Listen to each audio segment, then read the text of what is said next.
कीर्तन गानन कर्णपतौ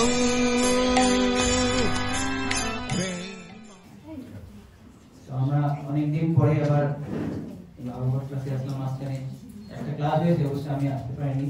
আমরা মাঝখানে আবার পুরীতে গেছিলাম। গতকাল আপনারা অনেকে মনে এসেছিলেন আমাদের লক্ষণা মহাযজ্ঞ এবং হরি কীর্তন সন্ধ্যাতে। ভালো লেগেছিল তো? ভালো হয়েছে না? আনন্দ লেগেছে? তো আজকে আমাদের মধ্যে উপস্থিত আছে আসাম থেকে 3 ভক্ত আছেন, খুব সিনিয়র ভক্ত। আরে প্রভু আর মাতাজি কৃষ্ণ মাতাজি ওরা ভাগবত কথা শুনতে চেয়েছিলেন জন্য আমরা ওনাকে নিমন্ত্রণ জানালাম এখানে। হরে কৃষ্ণ। তো আমরা ইতিপূর্বে শ্রীমদ্ ভাগবতের প্রথম স্কন্ধের প্রথম অধ্যায় সম্পূর্ণ করে দ্বিতীয় অধ্যায়ে কিছু শ্লোক আলোচনা করেছিলাম। তো একটা কুইক রিক্যাপ আমি দিয়ে দিই। তো প্রথম অধ্যায়ে আমরা দেখলাম যে নৈমিষারণ্যে ঋষিরা, সোমকাঠি ঋষিরা সুত গোস্বামীকে খুব একটা সুন্দর আসনে উপবিষ্ট করে তার সুন্দরভাবে প্রশংসা করে তাকে 6টি প্রশ্ন করেছিলেন। 6টি প্রশ্ন মনে আছে? 1 নম্বর হচ্ছে সমস্ত জনসাধারণের মঙ্গল কিভাবে সাধিত হয়। 2 নম্বর সমস্ত শাস্ত্রের সারমর্ম কি। 3 নম্বর ভগবান কৃষ্ণ কেন দেবকীর পুত্র রূপে আবির্ভূত হয়েছিলেন। 4 নম্বর পুরুষাবতার সম্বন্ধে বলুন। 5 নম্বর লীলা অবতার সম্বন্ধে বলুন এবং 6 নম্বর ধর্ম কার শরণাগত হয়েছে। তো এই 6টি প্রশ্ন। তার সাথে সাথে আমরা দেখছিলাম প্রথম 3টি শ্লোকে ব্যাসদেব তার মঙ্গলাচরণ করে কি করেছিলেন। প্রথম শ্লোকে পরম সত্যের 7টি বৈশিষ্ট্য আলোচনা করেছিলেন। 2 নম্বর শ্লোকে ভাগবতের 7টি বৈশিষ্ট্য এবং 3 নম্বর শ্লোকে তিনি ভাগবত রস আস্বাদন করার জন্য আমাদেরকে আহ্বান জানিয়েছিলেন, আমন্ত্রণ দিয়েছিলেন। তো এইভাবে প্রথম অধ্যায়টা হলো। দ্বিতীয় অধ্যায় আমরা দেখলাম সুত গোস্বামী যে ঋষিদের প্রশ্নে খুব সন্তুষ্ট হয়ে তাদেরকে উত্তর দেওয়া শুরু করছে। তার আগেই তিনি তার গুরুদেব সুখদেব গোস্বামীর মঙ্গলাচরণ করেছিলেন। 5টা শ্লোকে তিনি সবাইকে প্রণাম করেছেন। জং প্রপ্রজন্তম মনবেত্ত উপেত্ত সত্য। তো এইভাবে তারপরে সস্যানুভাম উকিল শ্রুতিসারমেকম। তো তারপরে নারায়ণম নমস্কৃত। তারপরে তাদেরকে প্রশংসা করে তিনি প্রথম 2টি প্রশ্নের উত্তর দিয়েছেন। আমরা দেখেছিলাম প্রথম 2টি প্রশ্ন ছিল সমস্ত জনসাধারণের মঙ্গল কিভাবে সাধিত হয় এবং সমস্ত শাস্ত্রের সারমর্ম কি। তো এই 2টি শ্লোকের উত্তর তিনি কোথায় দিয়েছিলেন মনে আছে? 6 নম্বর এবং 7 নম্বর 1.26 and 1.27। তো এই 2টি শ্লোকের 2টি প্রশ্নের উত্তর একটাই, সেটা হচ্ছে ভক্তিযোগ, ভগবানের ভক্তিযোগ। সবই পুংসাং পরো ধর্ম যত ভক্তি হদোৎসবে অহৈতুকী অপ্রতিহতা জয়াত্মা সুপ্রসীদতি। তো অদক্ষ ভগবানের ভক্তি যখন আমরা করব তখন কি হয়, আমার পরো ধর্ম, সেটা হচ্ছে পরো ধর্ম। আর এইভাবে ভগবানের ভক্তি যখন অহৈতুকী এবং অপ্রতিহতা ভক্তি করা যায় তখন আমাদের কি হয়, বৈরাগ্য এবং অহৈতুকী জ্ঞান আমাদের মধ্যে উদয় হয়। জনাতি আশু বৈরাগ্যম জ্ঞানম সদা অহৈতুকম। তো এই জ্ঞানটা আমরা আলোচনা করেছিলাম, এটা জড়জাগতিক জ্ঞান নয়, অহৈতুক জ্ঞান বলা হয়। অহৈতুক জ্ঞান মানে যে জ্ঞানের ফলে ভক্ত এটা নির্ণয় করতে পারে যে জড় জগৎটা কি এবং চিন্ময় জগৎ কি, জড় যে দেহ কি এবং চিন্ময় আত্মা কি, এই সম্বন্ধে তার জ্ঞান হয়। তাছাড়া যে জড়জাগতিক জ্ঞান, সেই জ্ঞানটা কিন্তু কেবল জড় সম্বন্ধে আমাদের ইন্দ্রিয় ভোগ কিভাবে জীব এই জড়জগতের মধ্যে পড়ে থাকবে সেটাই হচ্ছে জড় জ্ঞান, যেটাকে শ্রীল ভক্তিবিনোদ ঠাকুর বলেছেন মায়ার বৈভব। জড়বিদ্যা সব মায়ার বৈভব, তোমার ভজনে বাধা, অনিত্য সংসার মহাজন্মায়া জীবকে করে গাধা। তো এই জড় জ্ঞান যে আমরা doctor, engineer, PhD, DSC Prabhupada বলেছেন, এসব আমাদেরকে কি বানায়, গাধা বানায়। কেন গাধা বানায়? কেন আমরা এই জড় দেহের অনিত্য অনিত্য যে সংসার, জড় সংসারের মধ্যে আমরা আবর্তিত হয়ে থাকি। এই জন্য জীবের যে স্বরূপ, যে কৃষ্ণ দাস, সেটা ভুলে যায়। কিন্তু যখন আমরা ভগবানের ভক্তি করব, অহৈতুকী ভক্তি করব, তখন কি হয়, অহৈতুক জ্ঞান হয়। তো এই 6 নম্বর 7 নম্বর শ্লোকে তিনি যে ভগবানের ভক্তিটা প্রতিস্থাপন করার পর পরে 8 নম্বর থেকে 15 নম্বর শ্লোক আমরা আলোচনা করেছিলাম, সেখানে তিনি আরো কিছু ভক্তির ব্যাখ্যা করলেন। যেমন অন্যান্য ধর্ম, একটা তো বড় ধর্ম বলা হলো কৃষ্ণের ভক্তি করা, তো বাকি ধর্মগুলো কি হবে? যেমন আমাদের নিত্য নৈমিত্তিক ধর্ম আছে, স্বামী ধর্ম, স্ত্রী ধর্ম, বর্ণের ধর্ম, আশ্রমের ধর্ম, ব্রাহ্মণ ব্রাহ্মণের ধর্ম করছে, ক্ষত্রিয় ক্ষত্রিয় ধর্ম করছে, বৈশ্য বৈশ্যের ধর্ম করছে। তো সেগুলো ধর্ম নয়, সেগুলো বড় ধর্ম নয়, যেগুলো অবশ্যই ধর্ম, কিন্তু তিনি সেখানে প্রতিস্থাপন করলেন যে এই সমস্ত বর্ণাশ্রম ধর্মের মূল লক্ষ্য হওয়া উচিত ভগবানের ভক্তি করা। ধর্ম সদুষ্ঠিত পুংসাম বিশ্বক্ষেন কথাস্য নোৎপাদয়ে যদি রতিম সময়ে বহিকে বরম। যে এই সমস্ত বর্ণ আশ্রমে ধর্ম করার পরেও যদি ভগবান উৎসুক বা বিশ্বক্ষেন কৃষ্ণের কথার প্রতি যদি আমার রুচি না হয়, সমস্ত হচ্ছে শ্রময়ে বহিকে বরম, সমস্ত বৃথা।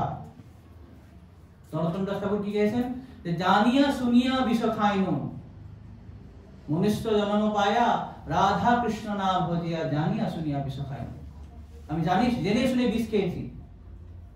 তো কেউ যদি জেনে শুনে বিষ খায় না, তো ওকে কেউ দিতে কেউ খাবে না, কিন্তু আমি জেনে শুনে কিভাবে বিষ খেলাম? যে আমি জেনেছি এইভাবে যে মনুষ্য শরীর তো খুব দুর্লভ, দুর্লভং মানসং জন্মং তরপি অধ্রুবম অর্থদম, প্রহ্লাদ মহারাজ বলেছেন 7ম অধ্যায়ে 7ম স্কন্ধে। তো এই মনুষ্য দেহটা খুব দুর্লভ, সহজে পাওয়া যায় না। কিন্তু এই মনুষ্য দেহ পাওয়ার পরে যে দেহটা হচ্ছে আমার এই ভব সাগর রূপী যে যে সাগরটা, এটা পার করা একটা হচ্ছে খুব সুন্দর একটা নৌকা। নৃদেহম একদম সুলভম সুদুর্লভম। তো এই এটা খুব দুর্লভ এই নৃদেহ পাওয়া, মনুষ্য দেহ পাওয়া। কিন্তু সেটা পাওয়ার পরেও যদি আমি এটা সদ্ব্যবহার না করি, তাহলে কি করা হয়েছে? আমি জেনে শুনে বিষ খেয়েছি। তো এই জন্য আমি যতই যে যা ধর্ম করি না কেন, এই সমস্ত ধর্মর একটাই লক্ষ্য হওয়া উচিত কেবল ভগবানের কথার প্রতি রুচি।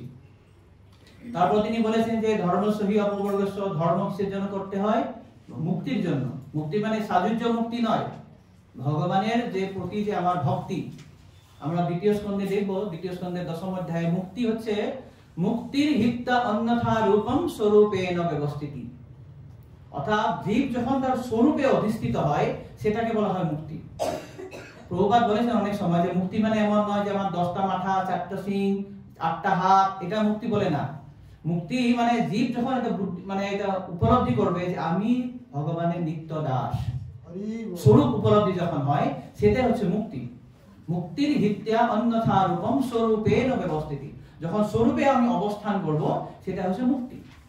তো এই মুক্তিটার কথা বলা আছে, সাজুজ্য মুক্তি নয়, যেটা ভগবানের শরীরে বিলীন হয়ে যাওয়া, ব্রহ্মজ্যোতিতে বিলীন হয়ে যাওয়া, সেটা মুক্তি নয়। সেটা মুক্তিতে কোনো মজা নেই। আমরা আগে যে আলোচনা করেছিলাম, সেই ধরনের মুক্তিতে কি হয়? যেমন ধরুন আপনি ফ্রিজের মধ্যে কিছু সবজি রেখে দিয়েছেন, যে সবজিটা কিছু কাজ নেই, ঠান্ডা যেরকম নিষ্ক্রিয় হয়, ঠান্ডা যেরকম থাকে না, তো এরকমই জীব যখন ব্রহ্ম জ্যোতিতে গিয়ে বিলীন হয়ে থাকবে, সেখানে কোনো কাজ নেই, নিষ্ক্রিয় হয়ে থাকবে, একদম ইনঅ্যাক্টিভ, কোনো কিছু কাজ নেই। আর যেহেতু কাজ নেই, আর জীবের একটা ধর্ম হচ্ছে আনন্দময়, সচ্চিদ আনন্দময়, আনন্দ থাকতে চায়, কিন্তু যেহেতু সেখানে আনন্দ নেই, তার জন্য কি হয়? আবার সে পতন হয়। আরুইর কৃষ্ণ পরম পদম ততঃ পতন্তি অধঃ অনাদৃত যুষ্পদম রয়ঃ। যেহেতু ভগবানের সেবা করছে না, ভগবানের তার পাদপদ্মের প্রতি তার কোনো রুচি নেই, আবার সেখানে আসতে হয়। তো এই ধরনের যারা মায়াবাদী বা জ্ঞানী, যারা অনেক কষ্ট করে, অনেক ক্লিষ্ট সাধন করেও যদিও ওখানে যায়, পরম পদ পেয়ে যায়, কিন্তু প্রভুপাদ বলেছেন তারা আবার কি হয়? এবার এখানে নিচে নেমে আসে, হাসপাতাল খুলে, স্কুল খুলে, এসব বিভিন্ন ধরনের স্কুল খুলে, বিভিন্ন মায়াবাদী সংগঠন আছে আমার ভারতে। তো এই সমস্ত সন্ন্যাসীগণ বা এই সমস্ত আধ্যাত্মিকবাদীরা, তারা যদিও পরম পদ পেয়ে যায়, মুক্তি পেয়ে যায়, কিন্তু সেই মুক্তি সে কোনো লাভ হয় না। তো এই জন্য তিনি বলেছেন যে ধর্মস্য হি অপবর্গস্য, আমাদের পবর্গ থেকে বেরিয়ে যেতে হবে, গিয়ে কি করতে হবে? যে ধর্মের যে আমি যে ধর্মের ফলে যে আমার অর্থ হয়, এই অর্থটা আমার ইন্দ্রিয় তৃপ্তির জন্য প্রয়োগ করাটা ঠিক নয়। ধর্ম যে অর্থটা প্রয়োগ করব, সেটা কেবল কৃষ্ণের সেবার জন্য। তো তাহলে জীবের কাজ কি? যে আমি অর্থ পেলে আমি কি করবো? এমনি ফেলে দিব, রাখবো না? না, কামস্য নেন্দ্রিয় প্রীতির লাভ জীবে তো যাবতা। আমি যে অর্থটা পেয়েছি তার সৎ ব্যবহার করা উচিত কেবলমাত্র আমার শরীর এবং আত্মা বাঁচিয়ে রাখার জন্য। এছাড়া আমার জীবের আরেকটা গুরুত্বপূর্ণ কাজ আছে, সেটা কি? জীবস্য তত্ত্ব জিজ্ঞাসা। জীবে তত্ত্ব জিজ্ঞাসা করা দরকার। আমি কে, ভগবান কে, ভগবত সম্বন্ধে আমার ভগবানের সঙ্গে সম্বন্ধ কি, এইটা জানার যেটা প্রসেসটা সেটাকে বলা হয় তত্ত্ব জিজ্ঞাসা। তো এই তত্ত্ব জিজ্ঞাসা যতক্ষণ না করবে ততক্ষণ জীব এই কেবল জড় জগতের মধ্যে ঘুরে থাকবে। তাই ব্রহ্মসূত্রের প্রথম শ্লোকে বলা হয়েছে অথাত ব্রহ্ম জিজ্ঞাসা। এখন শুধুমাত্র মনুষ্য দেহ পাওয়ার পর জীবের কাজ হচ্ছে কেবল ব্রহ্ম জিজ্ঞাসা করা।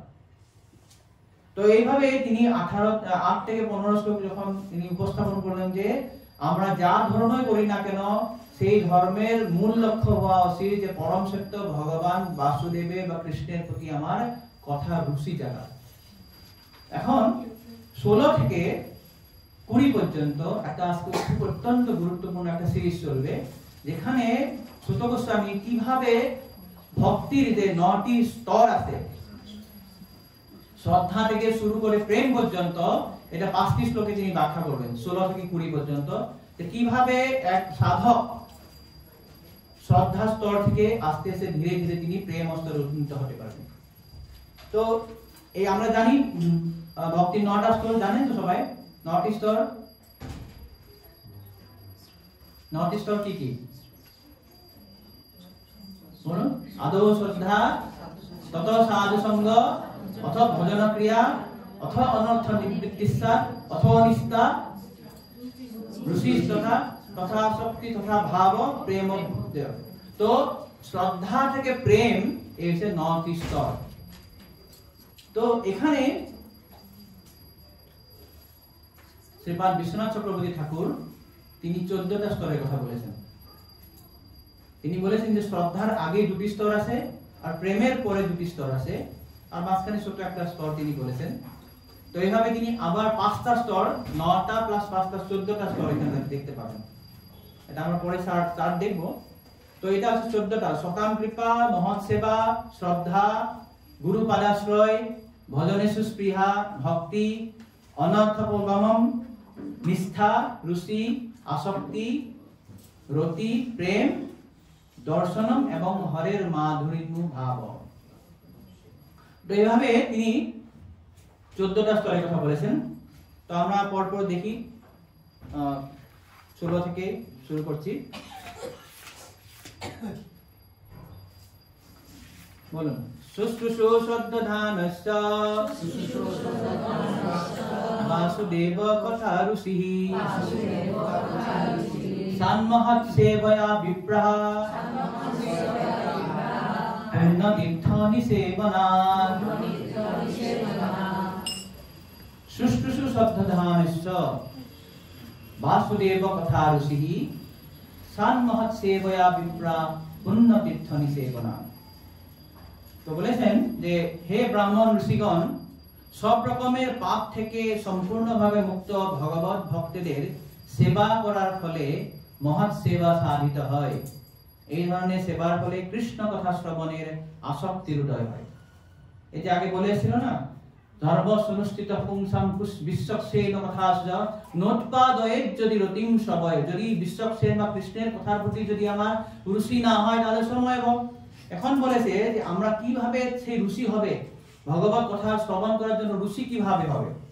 এখানে বলেছেন যে সব রকমের পাপ থেকে মুক্ত যারা ভগবত ভক্ত তাদের সেবা করার মাধ্যমেই আমাদের হরি কথা শোনার প্রতি আমার রুচি জাগে।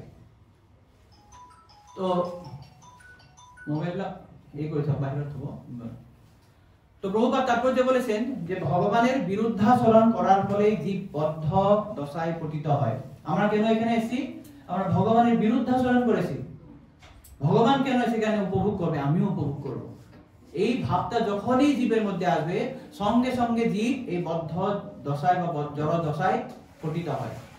কিন্তু ভগবান এত দয়াময়, তিনি কি করে আমাদের জন্য একটা আলাদা একটা সংসার বানিয়ে দেয়। আমি যেহেতু উপভোগ করতে চেয়েছি, ভগবান ঠিক আছে তুমি উপভোগ করো, তোমার জন্য সমস্ত সুযোগ করে দেওয়া আছে।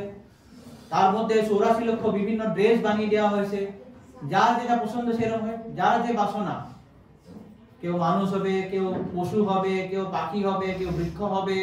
তো বিভিন্ন ধরনের 84 লক্ষ বিভিন্ন জনি বিভিন্ন ড্রেস দেওয়া আছে।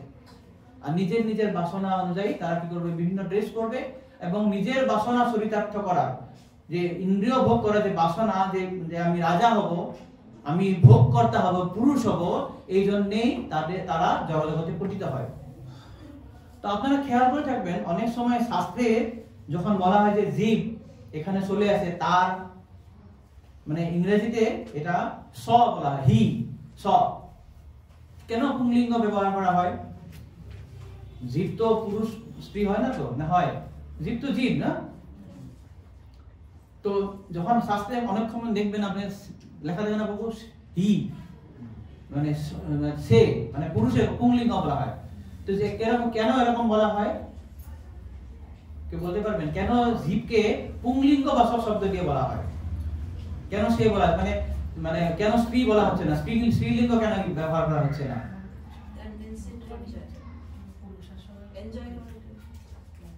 ওকে, এনজয় করা টেন্ডেন্সি।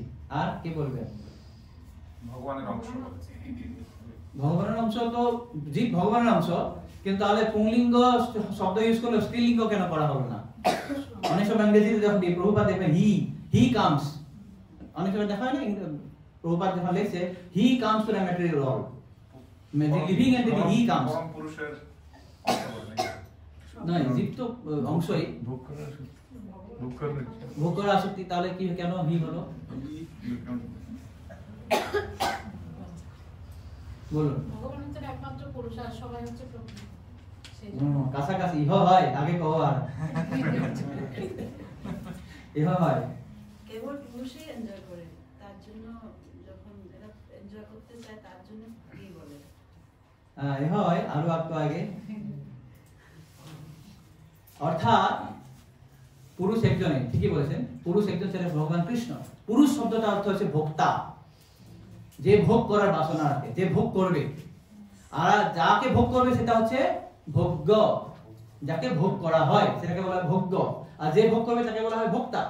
এবং ভোক্তা মানে হচ্ছে পুরুষ, পুরুষ একজনই ভগবান কৃষ্ণ। কিন্তু আমি যে বললাম এর আগে, যখনই জীব ভাববে, তার মনে আসবে আমিও ভোগ করব, কৃষ্ণ কেন এনজয় করছে, আমিও এনজয় করব, যখনই তার মনে ভাবটা আসে, অর্থাৎ তার ভাবটা কি আছে, যে ভোগ করার বাসনাটা আছে, সেটাকে বলা হয় পুরুষ ভাব। জীব যখন এই পুরুষ ভাবটা পায়, তখনই ভগবান তাকে জড়জগতে ফেলিয়ে দেয়, তার পুরুষ ভাবটা আছে। তো এই পুরুষ ভাবটা অর্থটা হচ্ছে ভোগ করা।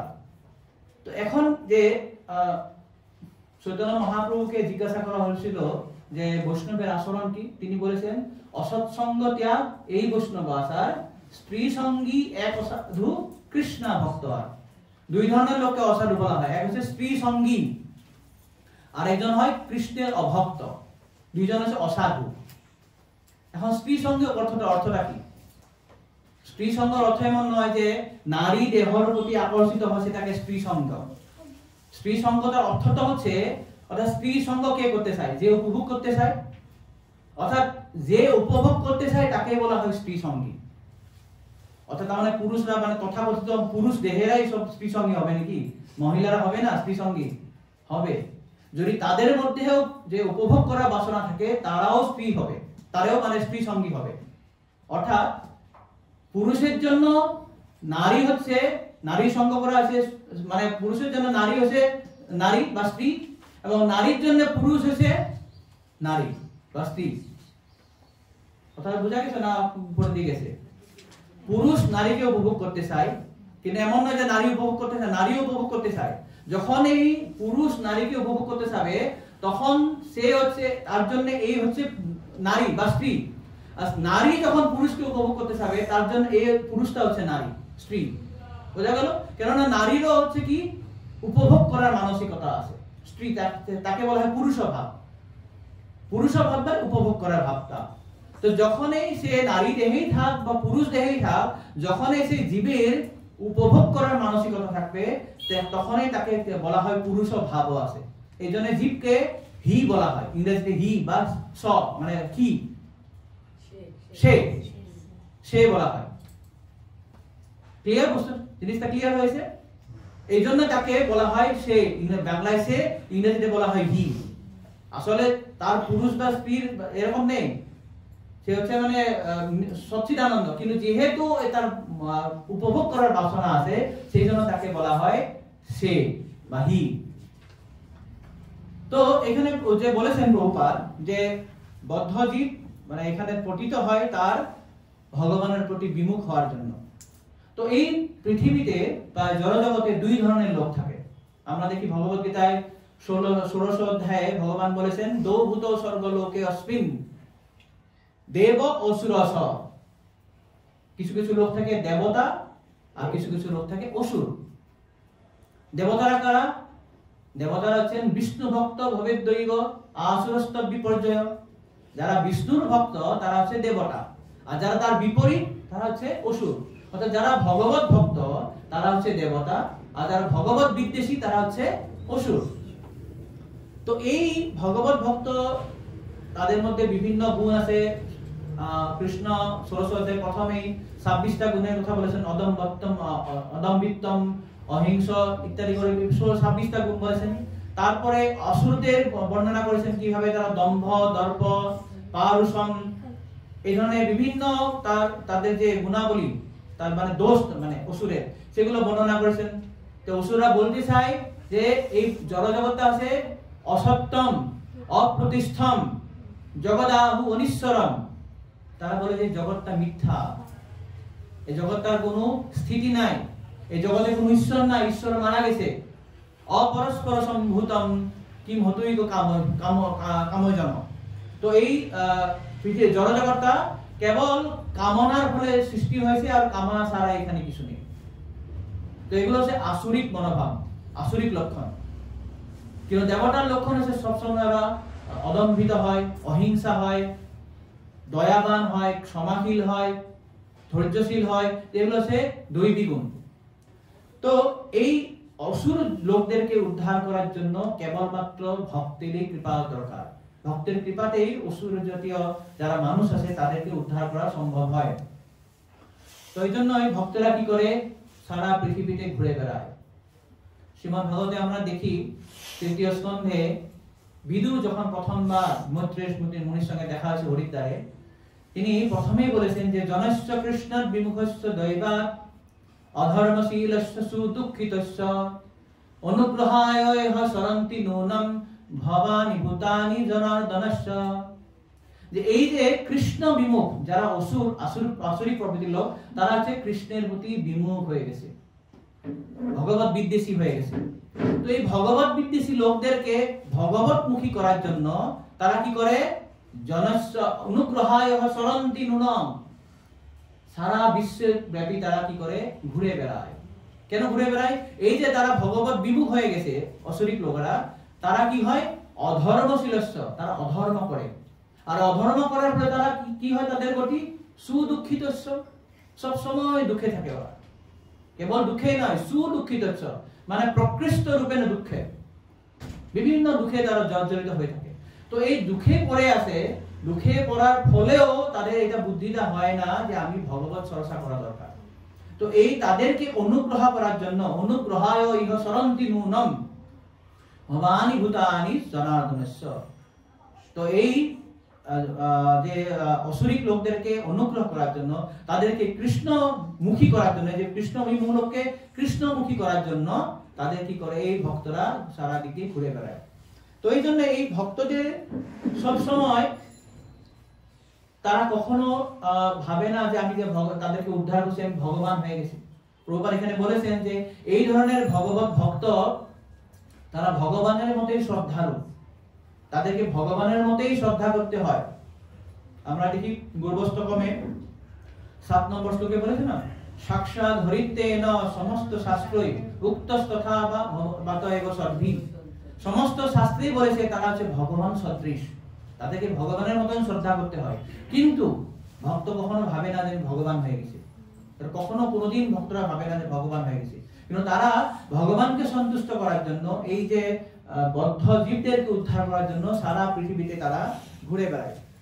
তাই এখানে প্রভুপাদ বলেছেন আমাদের জন্য একটা খুব গুরুত্বপূর্ণ একটা কথা আমাদের জীবনে প্রয়োগ করার জন্য, যে শাস্ত্র প্রমাণ ছাড়া আমরা কাউকে কখনো ভগবান বা তার অবতার বলে মেনে নিতে পারি না বা মানা উচিত নয়। ভগবান হবে তখন যদি তার শাস্ত্রে প্রমাণ আছে, বা ভগবানের অবতার মানা যাবে যদি ভগবানের তার শাস্ত্রে প্রমাণ আছে। তাছাড়া নিজে মন গড়া আমরা ভগবান হয়ে গেলাম, কিছু ক্যারিকেচার করে, কিছু ধ্যান রূপে আমি কিছু যোগী ক্রিয়া করে, এসব করে কখনো ভগবান হয় না। ভগবান ফ্যাক্টরিতে তৈরি হয় না, ভগবান যোগ ক্রিয়া করে হয় না, পড়াশোনা করে জ্ঞান পেয়ে ভগবান হতে পারে না। ভগবান সবসময় ভগবান, তাকে কখনো তৈরি করতে হয় না। ভগবানের যে অবতার যদি হয় সেটারও প্রমাণ আমার শাস্ত্রে দেওয়া থাকে। আমরা দেখবো তৃতীয় অধ্যায়ে প্রথম স্কন্ধের যে বুদ্ধদেব সম্বন্ধে কিভাবে ভাগবতে আগেই বর্ণনা করা হয়েছে, ভবিষ্যৎবাণী করা হয়েছে। কলি অবতার, এখন কলি আসেনি, সেই কল্কি অবতার সম্বন্ধে এখানে ভাগবতে বর্ণনা করা আছে। কোথায়, কখন তিনি জন্ম, তার বাবার নাম কি, সমস্ত কিছু দেওয়া আছে। তো এইভাবে শাস্ত্র প্রমাণ ছাড়া আমরা কখনো কাকু ভগবান বা তার অবতার বলে মেনে নেওয়া উচিত নয়। তো এই ধরনের ভগবত ভক্তকে বলা হয়েছে পুণ্য তীর্থ নিষেবনা। পুণ্য তীর্থ, তীর্থ বলা হয়েছে বা মহাত্মা বলা হয়েছে। কেন তীর্থ বলা হয়? কেননা আমরা যখন তীর্থে যাই, তীর্থে গিয়ে সাধারণত আমরা বৃন্দাবন গেলাম, গিয়ে যমুনায় স্নান করি, পুরীতে গিয়ে মহোদধিতে স্নান করি, মায়াপুরে আসলে প্রয়াগে গেলে গঙ্গায় স্নান করি। সাধারণত আমাদের তীর্থের ধারণাটা হচ্ছে সেই স্থানে গিয়ে স্নান করা, কিন্তু সেটা আসল তীর্থ নয়। তীর্থ হচ্ছে সেখানে যারা বসবাস করি, যারা সন্ত মহাজন, যারা শুদ্ধ ভক্ত আছে, তাদের সঙ্গ করা। যদি তাদের সঙ্গ যদি আমরা না করি তাহলে কি হবে? আমরা সেটা আসল তীর্থ করি না। তাদেরকে বলা হয় সয়েব কুখর যস্যাত্ম বুদ্ধি কুনপে ত্রিধাতুকে সধিকরত্রালিসু ভৌমজ্জরি যত তীর্থ বুদ্ধি সলিলে না করকিছি। আমি তীর্থ বুদ্ধি করছি মানে গিয়ে খালি স্নান করব, পুরীতে গিয়ে একদম খুব ঘন্টার পর ঘন্টা আমি স্নান করছি। এবার আমরা সেদিন গেলাম, খুব ঠান্ডা পড়ছে পুরীতে, আর লোকেরা একদম সুন্দরভাবে কেবল ঘন্টার পর ঘন্টা সাঁতার কাটেই যাচ্ছে, সাঁতার, কি আনন্দ তাদের। আর বাইরে এখানে এসে বলে আমি খুব স্নান করেছি, তীর্থ মহোদধি স্নান করেছি। সেটা তীর্থ নয়। সেখানে বলছে যত তীর্থ বুদ্ধি সলিলে ন করগিসি। কি করতে হবে? জনেষু অভিজ্ঞেষু, যারা অভিজ্ঞ ভক্ত, যারা শুদ্ধ ভক্ত, তাদের সঙ্গ করতে হবে। প্রভুপাদ এখানে বলেছেন তীর্থ করার অর্থ হচ্ছে যে শুদ্ধ ভক্ত, তাদের সঙ্গ করে তাদের কাছ থেকে ভগবত ভক্তি সম্বন্ধীয় জ্ঞান নেওয়া। তো এই সম্বন্ধে প্রথম স্কন্ধের ত্রয়োদশ অধ্যায় যুধিষ্ঠির মহারাজ বিদুরকে বলেছেন যে আপনি একজন তীর্থ, আপনারা স্বয়ং তীর্থ।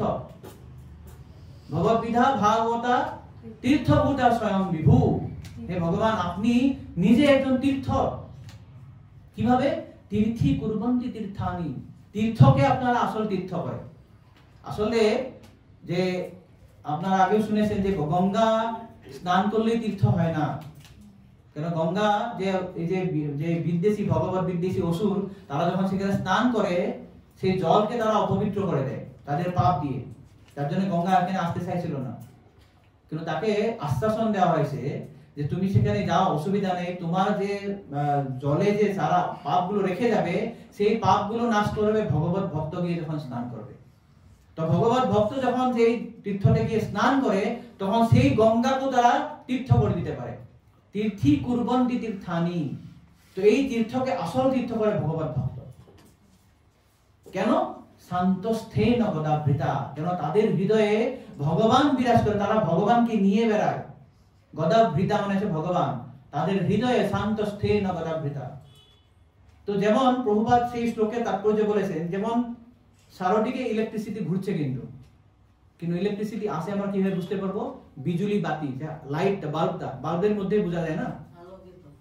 তো বাল্ব যখন আলোকিত হবে তখন বুঝো ইলেকট্রিসিটি আসে, কিন্তু অন্য জায়গায় ইলেকট্রিসিটি আসে আমি বুঝতে পারবো না।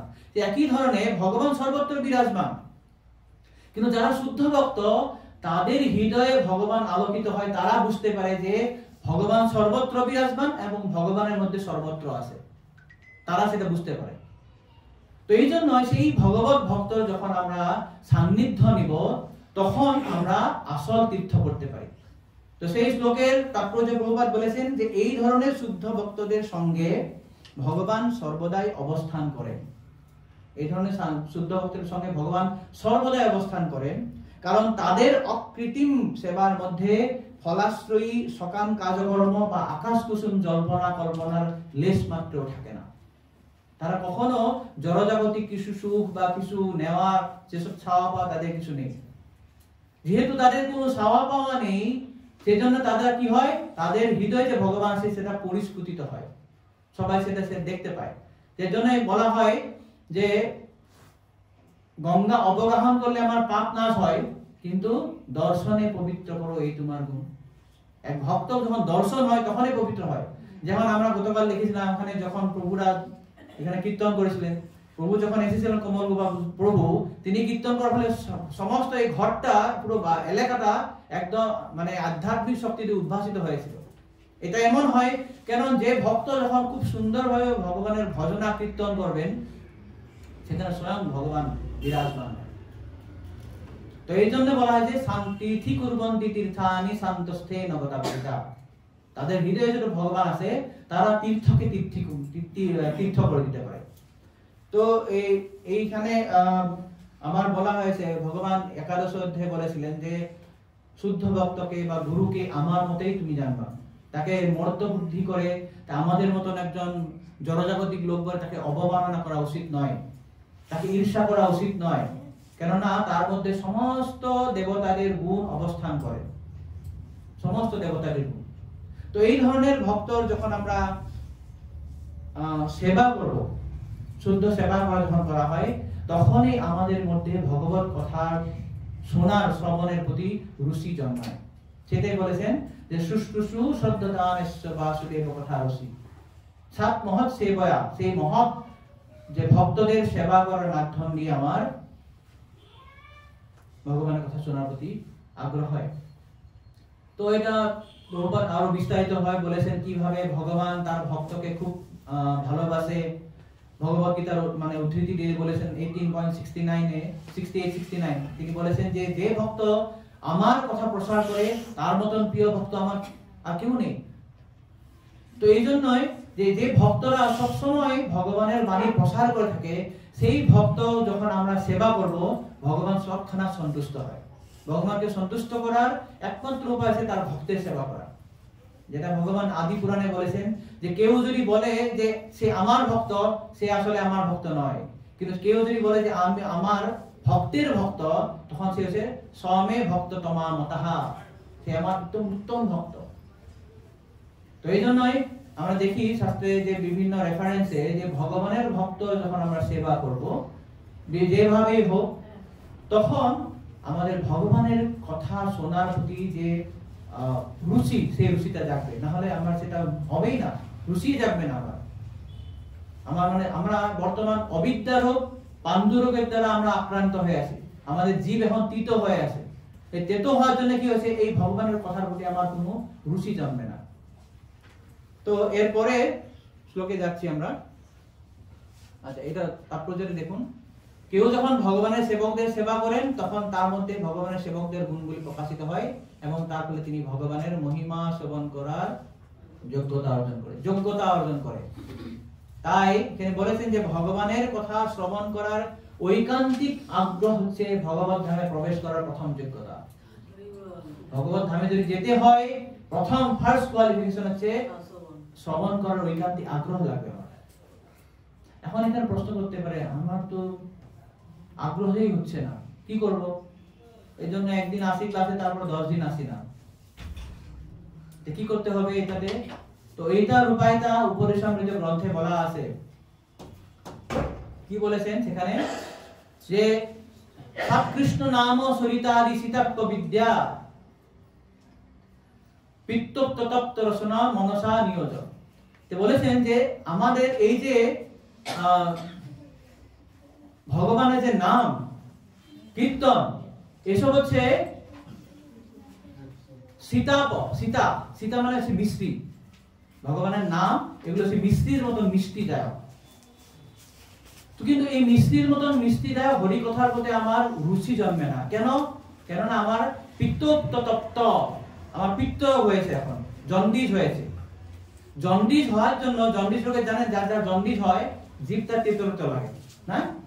তো তেতো লাগার জন্য তার যখন সেই ওষুধটা দেওয়া হয়, পিত্ত রোগের বা জন্ডিস রোগের কি ওষুধটা কি? মিশ্রি বা আখের জুস, তাই না? কিন্তু তার যখন আখের জুসও দেওয়া হবে, মিশ্রি দেওয়া হবে, সে বলছে আমার তেতো লাগছে, আমি খেতে চাই না।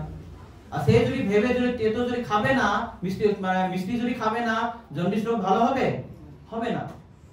কিন্তু সেখানেই বলেছেন কিন্তু আদরাত অনুদিনং খলু শৈব জুস্তা, কিন্তু সেই বান্ধরোগী যদি আদরা খুব আদর সহিত, আমার ডাক্তার বলেছে আখের জুস খেতে হবে, ঠিক আছে, আপনি ডাক্তার বলছে আমি খাবো, এই যে আদরের সহিত যে ভগবানের কথা বা ডাক্তারের কথা শুনে যে এই আখের জুস খাওয়া শুরু করেছে, কিন্তু আদরাত অনুদিনম, অনুদিন মানে প্রত্যেক দিন, এরপরে আসবো আমরা নিত্যম ভাগবত সেবয়া, তো প্রতিদিন যখন এই ভগবানের কথা শুনবে, রুচি হচ্ছে না, বুধবারের ক্লাস, শুক্রবারের ক্লাস, রবিবারের ক্লাস আসার ইচ্ছা নাই, অনেক আমার অজুহাত, এই দুটো হাত, তারপর তিনটে হাত, চারটা হাত, অজুহাত বাইরে হয়ে যাবে, আসবো না। কিন্তু অজুহাত থাকা সত্ত্বেও আমি কষ্ট করে যদি ভগবানের কথা শ্রবণ করার যদি চেষ্টা করি, কি হবে? মূলহন্ত্রী, গদা মূলহন্ত্রী, এই আমার পাণ্ডুরোগ নাশ হয়ে যাবে, এসব নাশ হয়ে যাবে। তো এই জন্য বলেছেন যে প্রথম যোগ্যতা হচ্ছে ভগবানের কথা শ্রবণ করা, যেটা ইচ্ছা, ঐকান্তিক আগ্রহ, সেটা হচ্ছে প্রথম যোগ্যতা। ওকে, এটা আমরা নেক্সট শ্লোকে দেখি, 17 নম্বর শ্লোক। শ্রীনতাং শকতঃ কৃষ্ণ পুণ্যশ্রবণ কীর্তনঃ হৃদ্যন্তস্তু হি অভদ্রাণি বিঘ্নতি সুহৃৎসতাম। শ্রীনতাং শকতঃ কৃষ্ণ পুণ্যশ্রবণ কীর্তনঃ হৃদয়ন্তস্তু হি অভদ্রাণি বিঘ্নতি সুহৃৎসতাম। তো পরমেশ্বর ভগবান শ্রীকৃষ্ণ, যিনি পরমাত্মা রূপে সকলের হৃদয়ে বিরাজ করেন এবং যিনি হচ্ছেন সাধু বর্গের সুহৃদ, তিনি তার পবিত্র কথা শ্রবণ এবং কীর্তনে রতিযুক্ত ভক্তদের হৃদয়ের সমস্ত ভোগ বাসনা বিনাশ করেন। এর আগের শ্লোকে কি দেখলাম আমরা? যে ভগবানের ভক্তদের, সাধুদের সেবা করার মাধ্যমে আমার কি হয়? হরি কথা শোনার প্রতি আমার আগ্রহ হয়। এখন হরি কথা শোনা শুরু করেছি আমি, যেই হরি কথা শোনার প্রতি আমার আগ্রহ হয়েছে, আমি শুরু করে দিয়েছি, আমার হৃদয়ে যে ভগবান আছে পরমাত্মা রূপে, তিনি আস্তে আস্তে ক্রস বাইট নিয়ে সাফা করা শুরু করে দিবে। আমার হৃদয়ে অনেক নোংরা আছে না, জন্মান্তরের নোংরা আছে, এখন সে তো দর্পণ মার্জনম শুরু হয়ে যাবে। এখন সে তো দর্পণ মার্জনম, সেটাই বলেছেন শ্রীনতাং শকতঃ কৃষ্ণ পুণ্য শ্রবণ কীর্তন হৃদ্যন্তস্তু হি অভদ্রাণি বিঘ্নতি সুহৃৎসতাম। তো এখানে বলেছেন প্রভুপাদ যে পরমেশ্বর ভগবান শ্রীকৃষ্ণের কথা হচ্ছে কৃষ্ণ থেকে অভিন্ন। কেউ যদি মনে করে আমি হরি কথা শুনছি, কৃষ্ণ তো দর্শন করা হয়নি, এখন যাবো রাধা মাধবের দর্শন করবো, এই সময়টা এমনি গেল কথা শুনেছি, না, কৃষ্ণ কথা এবং ভগবান স্বয়ং কৃষ্ণ অভিন্ন। নাম চিন্তামণি কৃষ্ণ চৈতন্য রস বিগ্রহ পূর্ণ শুদ্ধ নিত্য মুক্ত অভিন্ন নাম নামিহ। পদ্মপুরাণে বলা হয়েছে যে ভগবানের নাম এবং ভগবান স্বয়ং অভিন্ন, তার কোনো ভেদ নেই। আমার জড়জগতে আমাদের ভেদ আছে, আমরা এখানে বসে আছি, আমার বাড়িতে আমি নেই, কেউ যদি আমাকে ডাকে পাবে না, কারণ আমি এখানে। জড়জগতে যদি আমার তৃষ্ণা লাগে, আমি যদি জল জল জল জল করি, যতক্ষণ আমি জলটা পাবো না তখন আমার তৃষ্ণা মিটবে না। কেননা জড়জগতে যে নামী এবং নাম আলাদা হয়। অসমীয়া বাংলা বুঝি পাইছে আপনাকে? অলপ অলপ। তো জড়জগতের নাম এবং নামী আলাদা, কিন্তু আধ্যাত্মিক জগতের নাম এবং নামী অভিন্ন হয়। তো এই জন্যে এই যে ভগবানের নাম, এই কলিকালে তিনি স্বয়ং ভগবান কৃষ্ণ নাম রূপে এসেছেন। কলিকালে কৃষ্ণ নাম রূপে কৃষ্ণ অবতার, নাম হইতে হয় সর্বজগত নিস্তার। এই কলিকালে ভগবান নাম রূপে এসেছেন আমাদেরকে উদ্ধার করার জন্য। তো এই যে নাম, অপ্রাকৃত নাম, তিনি আমাদের সামনে যে উপস্থিত থাকেন, তো এই নামের প্রতি আমার রুচি হয় না। মহাপ্রভু বলেছেন শিক্ষাস্তবে যে নাম নাম আকারী হে ভগবান, তুমি তোমার সমস্ত শক্তি তোমার নামে নিবিষ্ট করেছো, এখন তোমার বিভিন্ন নামও তুমি দিয়েছো, রাম কৃষ্ণ গোবিন্দ মধুসূদন বাসুদেব, কত নাম তুমি দিয়েছো, সমস্ত শক্তি সেখানে নিবিষ্ট করেছো। আর সেই নাম নেওয়ার কোনো তুমি কাল আদি বিচার করনি, তত্ত্বার্পি নিয়মিত স্মরণেন কাল, সে নাম নেওয়ারও তুমি কোনো নিয়ম করনি। কিন্তু কি হবে, আমি এত দুর্ভাগা, সেই সুলভ নামের প্রতি আমার অনুরাগ জন্মে না। এত সুলভ করে দিয়েছে, শুধু কেবল নাম নিলেই হলো, আর অন্য কিছু করার দরকার নেই। না যাগযজ্ঞ করব, না শাস্ত্র অধ্যয়ন করব, না প্রভুপাদ বলার মতো সোজা করে বসে একদম চোখ বন্ধ করে আমি ধ্যান করব, কিচ্ছু করার দরকার নেই। শুধুমাত্র হরি নাম, হরের নাম, হরের নাম, হরের নামই তো কেবলম কলো নাস্তেব নাস্তেব নাস্তেব। কিন্তু আমি এতই দুর্ভাগা, সেই সুলভ নামের প্রতি আমার অনুরাগ জানবে না, এত দুর্ভাগা। তো এই জন্যই তাহলে কিভাবে সম্ভব হয় এটা, যে এই নামের প্রতি যে আমার হয় না, সম্ভবটা কিভাবে হবে? ভক্তের সেবা করার মাধ্যমে, ভক্তের সেবা করার মাধ্যমে আমার সেটা লাগবে। তো প্রভুপাদ এখানে ইংরেজিতে একটা কথা বলেছেন যে ভগবান রেসিপ্রোকালি রেসপন্ডেন্ট হয়। রেসিপ্রোকালি রেসপন্ডেন্ট মানে আমি যতটুকু ভগবানের সঙ্গে ভক্তি করব, তার সঙ্গে আমি আদান প্রদান করব, ততটুকু ভগবান আমাকে প্রতিদান দেবে। আমি এমন না আমি দাবি করতে পারি না আমি 16 মালা জপ করা চেয়েছি, আমাকে কালকে প্রেম ভক্তি লাগিয়ে দেবে, না, এরকম হয় না। আমি ভগবানকে যতটুকু ভালোবাসবো, ভগবান ততটুকু আমাকে প্রতিদান দেবে। যে যথা মাং প্রবদ্ধন্তে তাং স্ততৈব ভজাম্যহম। তো আমার যদি এই ভক্তিটা যদি আমি কৃষ্ণ প্রেম পেতে চাই, তাহলে আমাকেও ভগবানের প্রতি ভক্তিটা ততটা বাড়াতে হবে। তেরে প্রভুপাদ এখানে বলেছেন হি রেসিপ্রোকেটস রেসপন্ডেন্টলি, হি রেসপন্স রেসিপ্রোকেটলি, মানে আমার কতটা ভক্তি সেটার উপর ডিপেন্ড করে তিনি আমার সঙ্গে আদান প্রদান করবেন। আমি দাবি করতে পারি না। এটা ক্লিয়ার? তো এই জন্যই ভগবানের ভক্তরা কি করে, ভগবানের যে পাদ পদ্ম, যারা শুদ্ধ ভক্ত তারা ভগবানের পাদ পদ্ম ছাড়া আর কিছু চায় না, তারা ভগবানের পাদ পদ্ম ছাড়া চায় না। তো এই যে ভগবানের যে কথা শ্রবণ করা হলো, কিভাবে আমি যেটা বলেছিলাম যে কিভাবে তিনি মার্জন করেন, কিভাবে তিনি আমাদের এই যে হরি কথার মাধ্যম দিয়ে কিভাবে আমার হৃদয়টা পরিষ্কার করেন। তো পরীক্ষিত মহারাজ বলেছেন দ্বিতীয় স্কন্ধে যে প্রবিষ্ট কর্ণরন্ধ্রেণ সানং ভাবসরুরুহম ধুনতি সমলম কৃষ্ণ সলিলস্য যথা আসর। খুব সুন্দর একটা উপমা দিয়ে পরীক্ষিত মহারাজ বলেছেন, যেমন কিছুদিন আগে শরৎকাল এসে গেছে, তার আগে কি ছিল? শরৎকালের আগে কি থাকে? বর্ষা। তো বর্ষাতে সমস্ত পুকুর বা নদী কি হয়ে যায়? নোংরা ঘোলা হয়ে যায় না, কাদা কাদা হয়ে যায়। তো তারপরে যখন শরৎকাল হয়, সে পানিগুলো সব জলগুলো পরিষ্কার হয়ে যায়। কিভাবে পরিষ্কার হয়? কেউ আছে ওই ফিটকারি বা ব্লিচিং পাউডার দিয়ে পরিষ্কার করে পুকুরগুলো? না, শরৎকাল প্রকৃতির এমনই নিয়ম, যখন এই শরৎকাল আসবে সমস্ত পুকুর জলাশয় সবকিছু এমনিই পরিষ্কার হয়ে যায়। সেই কথাটাই পরীক্ষিত মহারাজ বলেছেন যে প্রবিষ্ট কর্ণরন্ধ্রেণ, যখন আমাদের কর্ণরন্ধ্র দিয়ে ভগবানের কথা যখন প্রবেশ করে, কি হয়েছে? প্রবিষ্ট কর্ণরন্ধ্রেণ সানং ভাব সরোরুহম। সরোরুহম, সরোজ মানে হচ্ছে পদ্মফুল, কমল ফুল। সেই পদ্মফুল রূপী আমাদের যে হৃদয়টা, ভগবানের ভক্ত, ভগবানের সঙ্গে যে তার প্রেমময় যেটা সম্বন্ধ, সেটা এখানে বলা হয়েছে এক পদ্মফুলের মতো। কেননা ভগবান পদ্মফুলে ছাড়া অন্য জায়গায় বসে না। কেন পদ্মফুলে বসা হয়? অ্যাকচুয়ালি কি হয়, আমাদের আচার্যগণ বলেছেন জড়জগতে যদি অত্যন্ত সুন্দর জিনিস হয়, সেটা কেবল পদ্মফুলের সঙ্গে তুলনা করা হয়, তার উপরে আর কিছু তুলনামূল মানে জিনিসই নেই এখানে। এই জন্য ভগবানের আঁখকে বলা হয় পদ্ম নেত্র, তার নাভিকে বলা হয় পদ্ম নাভি, তার পাদকে বলা হয় পাদ পদ্ম, তার মুখকে বলা হয় পদ্ম মুখ, সবকিছু পদ্মের সঙ্গে তুলনা করা হয়। তো এই ধরনের আমাদের হৃদয়ে যে ভগবান বুঝে কোথায় বসাবো, আমি স্বর্ণর আসন বসাবো না রত্ন আসন বসাবো, কি বসাবো? তো এটা বলা হয়েছে যে সরোরুহম, ভগবানের যে সঙ্গে যে ভক্তের যে ভাবটা, প্রেমময় যেটা ভাব, সেটাকে বলা হয়েছে একটা পদ্ম ফুলের মতন।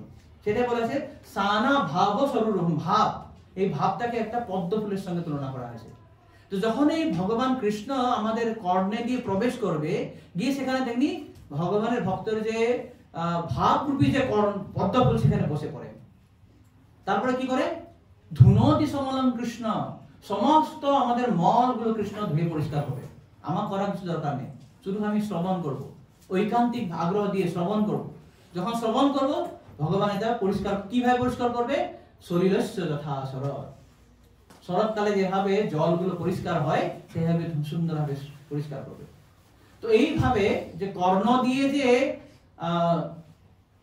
ভগবানকে যে দেখা যায়, ভগবানকে যে ধরা যায়, হৃদয়ের মধ্যে যে আটক করে দেওয়া যায়, সেটা খুব সুন্দরভাবে ব্রহ্ম প্রার্থনা করেছে একবার। তিনি বলেছেন এইটা শ্লোকে, এতু তদীয় শরণম ভুজকোশগন্ধম, খুব সুন্দর শ্লোক এটা। জিঘ্রন্তি কর্ণ বিবরৈ শ্রুতিবাত নীতম, তে বলেছে ভগবান তুমি ভক্তের হৃদয়ে বন্ধন হয়ে যাও। কেন? যখন ভক্তরা তোমার শরণের কোশগন্ধম, শরণ থেকে যে তোমার সেই শরণরাজি যে বাতাসটা নিয়ে আসে, কে বাতাসটা নিয়ে আসে?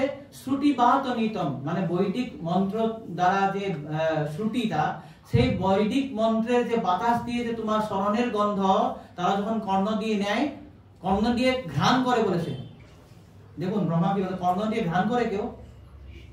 ঘ্রাণ করি আমরা নাক দিয়ে না, কিন্তু এখানে ব্রহ্মা বলেছে জিঘ্রন্তি কর্ণ বিবরৈ, কর্ণ রন্ধ্র দিয়ে ওরা ঘ্রাণ করে। কি ঘ্রাণ করে? শ্রুতিবাত নীতম, শ্রুতি যে শ্রুতি বাক্যগুলা কর্ণ দিয়ে ঘ্রাণ করে। ঘ্রাণ করার ফলে কি করে? তারা তোমাকে সেখানে হৃদয়ে ধরে রাখে। তো এখানে বলেছেন যে হে প্রভু, বৈদিক শব্দ স্বরূপ বায়ুর দ্বারা বাহিত আপনার শরণ কমলের সৌরভ যারা তাদের কর্ণরন্ধ্রের দ্বারা আঘ্রাণ করেছেন, তারা আপনার প্রেমময় সেবা অঙ্গীকার করেন। জীবের হৃদয় পদ্ম থেকে আপনি কখনো বিচ্ছিন্ন হয় না। তখন ভগবান আটকে যায় সেখানে, তাকে কিন্তু যেতে পারে না, ভগবানকে দেখে দেয়। তো বিল্বমঙ্গল ঠাকুর দেখে ভগবানকে একবার চ্যালেঞ্জ করেছিলেন।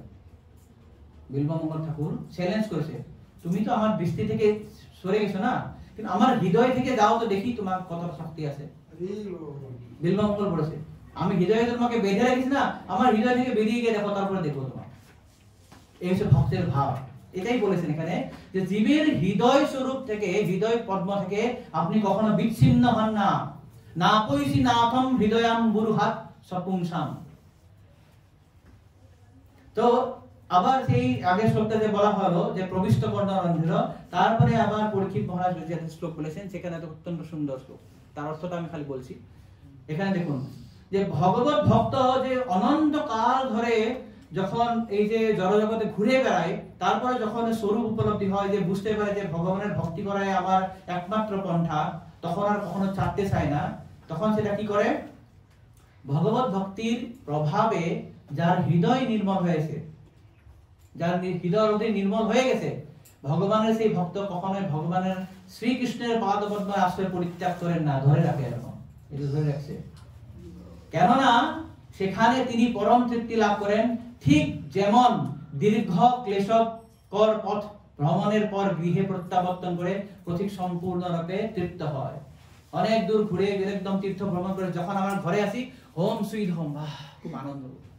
তো এই দীর্ঘকর যাত্রার পরে যেরকম একটা লোক যখন ঘরে আসে খুব তৃপ্ত হয়ে যায়, এই ধরনের ভক্ত অনেক অনাদিকাল ধরে যে জড়জগতে ক্লেশক্লিষ্ট হওয়ার পরে যখন ভগবানের শ্রী পাদপদ্মের শরণ হয়, তখন আর তখন ছাড়তে চায় না।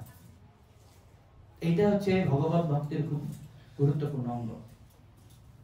তো এই জন্যই এখানে বলেছেন যে যারা এভাবে ভগবানের কথা শ্রবণ করবে, তখন তার হৃদয় থেকে সমস্ত পাপ নাশ হয়ে যাবে।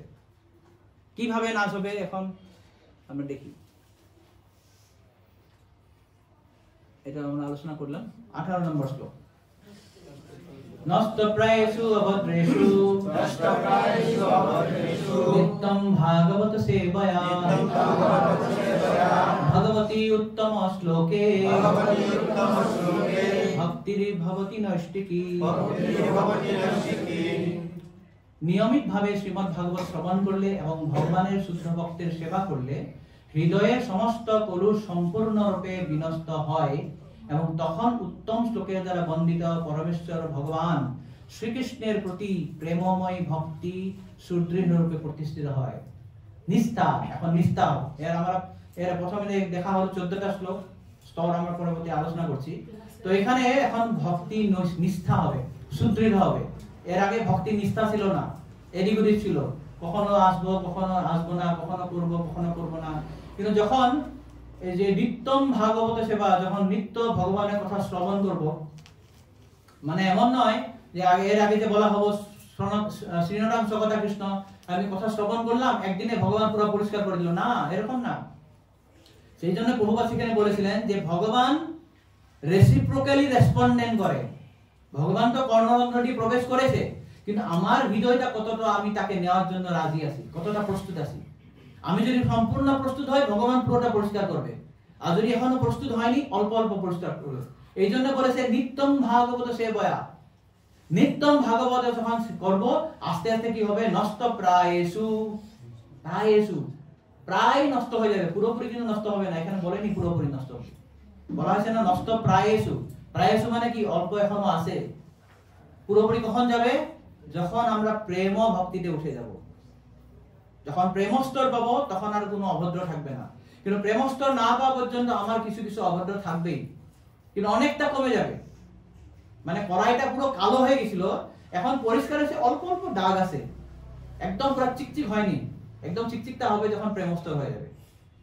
তো এই জন্য বলছে নষ্ট প্রায়েষু অভদ্রেষু নিত্যম ভাগবত সেবয়া ভগবতী উত্তম শ্লোকে ভক্তির ভগবতী স্থিতি। তো প্রভুপাদ এখানে বলেছেন যে ভাগবত, যে ভগবানের ভক্ত, যে তাকে যে সেবা করার কথা এর আগে বলা হলো, এই ভাগবত দুই ধরনের হয়। এখানে যে বলেছে নিত্যম ভাগবত সেবা, ভাগবত দুই ধরনের, এক হচ্ছে আপনারা জানেন গ্রন্থ ভাগবত এবং ভক্ত ভাগবত বা ব্যক্তি ভাগবত। তো দুইজনেরই কিন্তু আমাদের জীবনে দরকার আছে। প্রভুপাদ বলেছে যে দুইজনেরই হোক বা একজনের সঙ্গেও হোক, কিন্তু শাস্ত্র বলে, আচার্যগণ বলে, যাহ ভাগবত পর গিয়া ভাগবত স্থানে একান্ত আশ্রয় করো চৈতন্য চরণে। তো আমাদের যদি ভাগবত শ্রবণ করতে হয়, ভাগবত উপলব্ধি করতে হয়, আমাদের যদি হৃদয় পরিষ্কার করতে হয়, আমাকে এক ব্যক্তি ভাগবত বা ভক্ত ভাগবতের কাছ থেকে ভাগবত শ্রবণ করা অত্যন্ত জরুরি। কেননা ব্যক্তি ভাগবত হচ্ছে সেই ব্যক্তি যিনি ভাগবতের যা নিয়ম বা ভাগবতের যে আচরণ সেটা তার জীবনে প্রয়োগ করে। তিনি হচ্ছেন একজন চলন্ত ভাগবত, মানে মূর্ত ভাগবত। তিনি সেই ভাগবতের একটা মূর্ত বিগ্রহ হচ্ছে যে এক ব্যক্তি ভাগবত। যার জন্য সেই ব্যক্তি ভাগবতের যখন আমরা সঙ্গ করব, তখন ধীরে ধীরে আমার হৃদয়টাও এই ধরনের সমস্ত অভদ্র থেকে নাশ হয়ে যাবে। তাই প্রভুপাদ এখানে বলেছেন যে ভক্ত ভাগবত হচ্ছেন পরমেশ্বর ভগবানের প্রত্যক্ষ প্রতিনিধি। তাই ভক্ত ভাগবতের সন্তুষ্টি বিধানের ফলে গ্রন্থ ভাগবতের কৃপা লাভ হয়। ভক্ত ভাগবতের যখন আমি শুনি সন্তুষ্ট হবেন, তখনই গ্রন্থ ভাগবতের আমি কৃপা পাবো। ভক্ত ভাগবত অথবা গ্রন্থ ভাগবতের সেবা করার ফলে কিভাবে ধীরে ধীরে ভগবত ভক্তির উন্নতি লাভ করা যায় তা যুক্তি দিয়ে বিচার করা যায় না। তো এটা আমি ইংরেজিতে দিয়েছি এই জন্য, প্রভুপাদ ইংরেজিতে এটা লিখেছে, human reasons fail to understand. আমরা বুঝতে পারি না যে একজন ভক্তের সেবা করলে আমার ভক্তি হবে বা গ্রন্থ করলে হবে। সেই জন্য প্রভুপাদ বলেছেন যে human reasons fail to understand how by serving a devotee Bhagavat or book Bhagavad one gets gradual promotion in the path of devotion. কিভাবে একজন গ্রন্থ ভাগবত বা ব্যক্তি ভাগবতকে সেবা করার মাধ্যমে এক ভক্ত উন্নতি হতে পারে, আমরা সেটা সাধারণ যুক্তি দিয়ে বুঝতে পারি না। তার জন্য আমাকে কি করতে হয়, যা বলেছে শাস্ত্র সেটা আমাকে মেনে নিতে হবে। সেটা হচ্ছে দীনহীনতা। কাউকে উদ্ধত ভাবে প্রকাশ করে আমরা কখনো ভগবত ভক্তিতে এগোতে পারি না। ভগবত তত্ত্ব জ্ঞান সবসময় হৃদয়ে প্রকাশিত হয়, রিভিল। প্রভুপাদ দেখবেন ইংরেজিতে লিখছেন, অনেক সময় তিনি লিখে রিভিল স্ক্রিপচার্স। রিভিল স্ক্রিপচার্স মানে যে শাস্ত্রগুলি প্রকাশিত হয়েছে। এসে শাস্ত্র গ্রন্থ আমরা কেউ রিসার্চ করে লিখে পরীক্ষা করে এরকম লিখতে পারি না। সবসময় দিব্য জ্ঞান প্রকাশিত হয়। এটা কোনো রিসার্চের জিনিস নয় যে আমি রিসার্চ করে পিএইচডি করে, কেউ আজ পর্যন্ত ভগবত গীতা ভাগবতের রিসার্চ করে পিএইচডি করে নতুন একটা এডিশন বের করতে পারেনি। যে ভাগবত, যা বেদ, যা পুরাণ আছে, যা অলরেডি ভগবান দিয়েছেন সেটাই থাকবে। তো এইটা কার কাছে প্রকাশিত হবে, যারা খুব নম্র, ভদ্র, শ্রদ্ধাশীল, বিনীত হবে, বিনয়ী হবে, তার কাছে।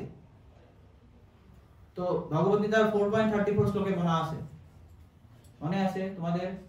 ভগবত গীতা 4.34 বলো। उपदिच्छामि ते ज्ञानं ज्ञानेन ततः। প্রথম বলো, প্রথম পড়ো কি 4.34 না, তদ্বিদ্ধি প্রণিপাতেন পরিপ্রশ্নেন সেবয়া উপদেক্ষন্তে তে জ্ঞানং জ্ঞানী। তো কি কইছে ওখানে, কি বলা হয়েছে? তিনটি কন্ডিশন আছে ভগবত তত্ত্ব জানার জন্য। বলা হয়েছে তদ্বিদ্ধি প্রণিপাতেন, তার কাছে কি প্রণিপাত করতে হবে, প্রণাম জানাতে হবে। প্রণিপাত কে জানায়? যে শুদ্ধ হবে না, বড় হতে আমাকে এটা জানান তো, শিখান তো, এরকম হয় না। প্রণিপাত, প্রণিপাত, প্রথমেই প্রণিপাত। হে গুরুদেব, আপনি আমাকে কৃপা করুন। আপনি আমাকে যদি মূর্খ বলে ভেবেছেন, আমি মূর্খ, যে আপনি আমাকে যদি যোগ্য ভেবেছেন, তাহলে আপনি আমাকে এটা জ্ঞানটা দিন। এটা প্রথম হচ্ছে প্রণিপাত, ফার্স্ট কোয়ালিফিকেশন।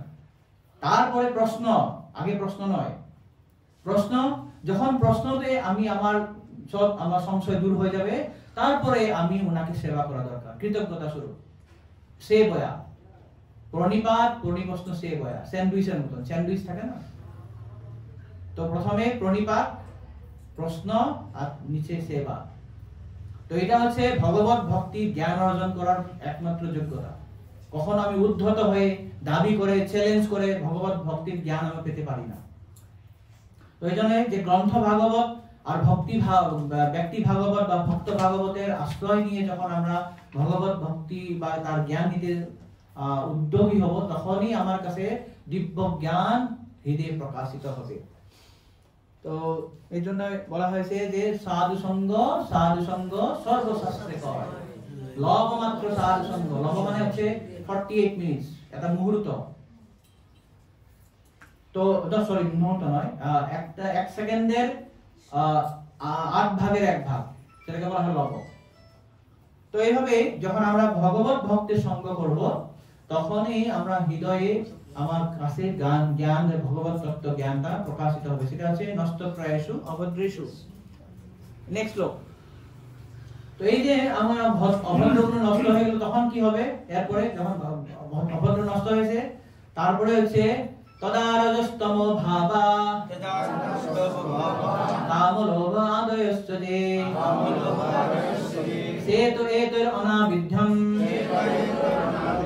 স্থিতং সত্যে প্রসীদতি। যখন হৃদয়ে নৈষ্ঠিকী ভক্তির উদয় হয়, তখন রজ ও তম গুণের প্রভাবজাত কাম, ক্রোধ, লোভ ইত্যাদি রিপুসমূহ হৃদয় থেকে বিদরিত হয়ে যায়। তখন ভক্ত সত্যগুণে অধিষ্ঠিত হয়ে সম্পূর্ণরূপে প্রসন্ন হয়।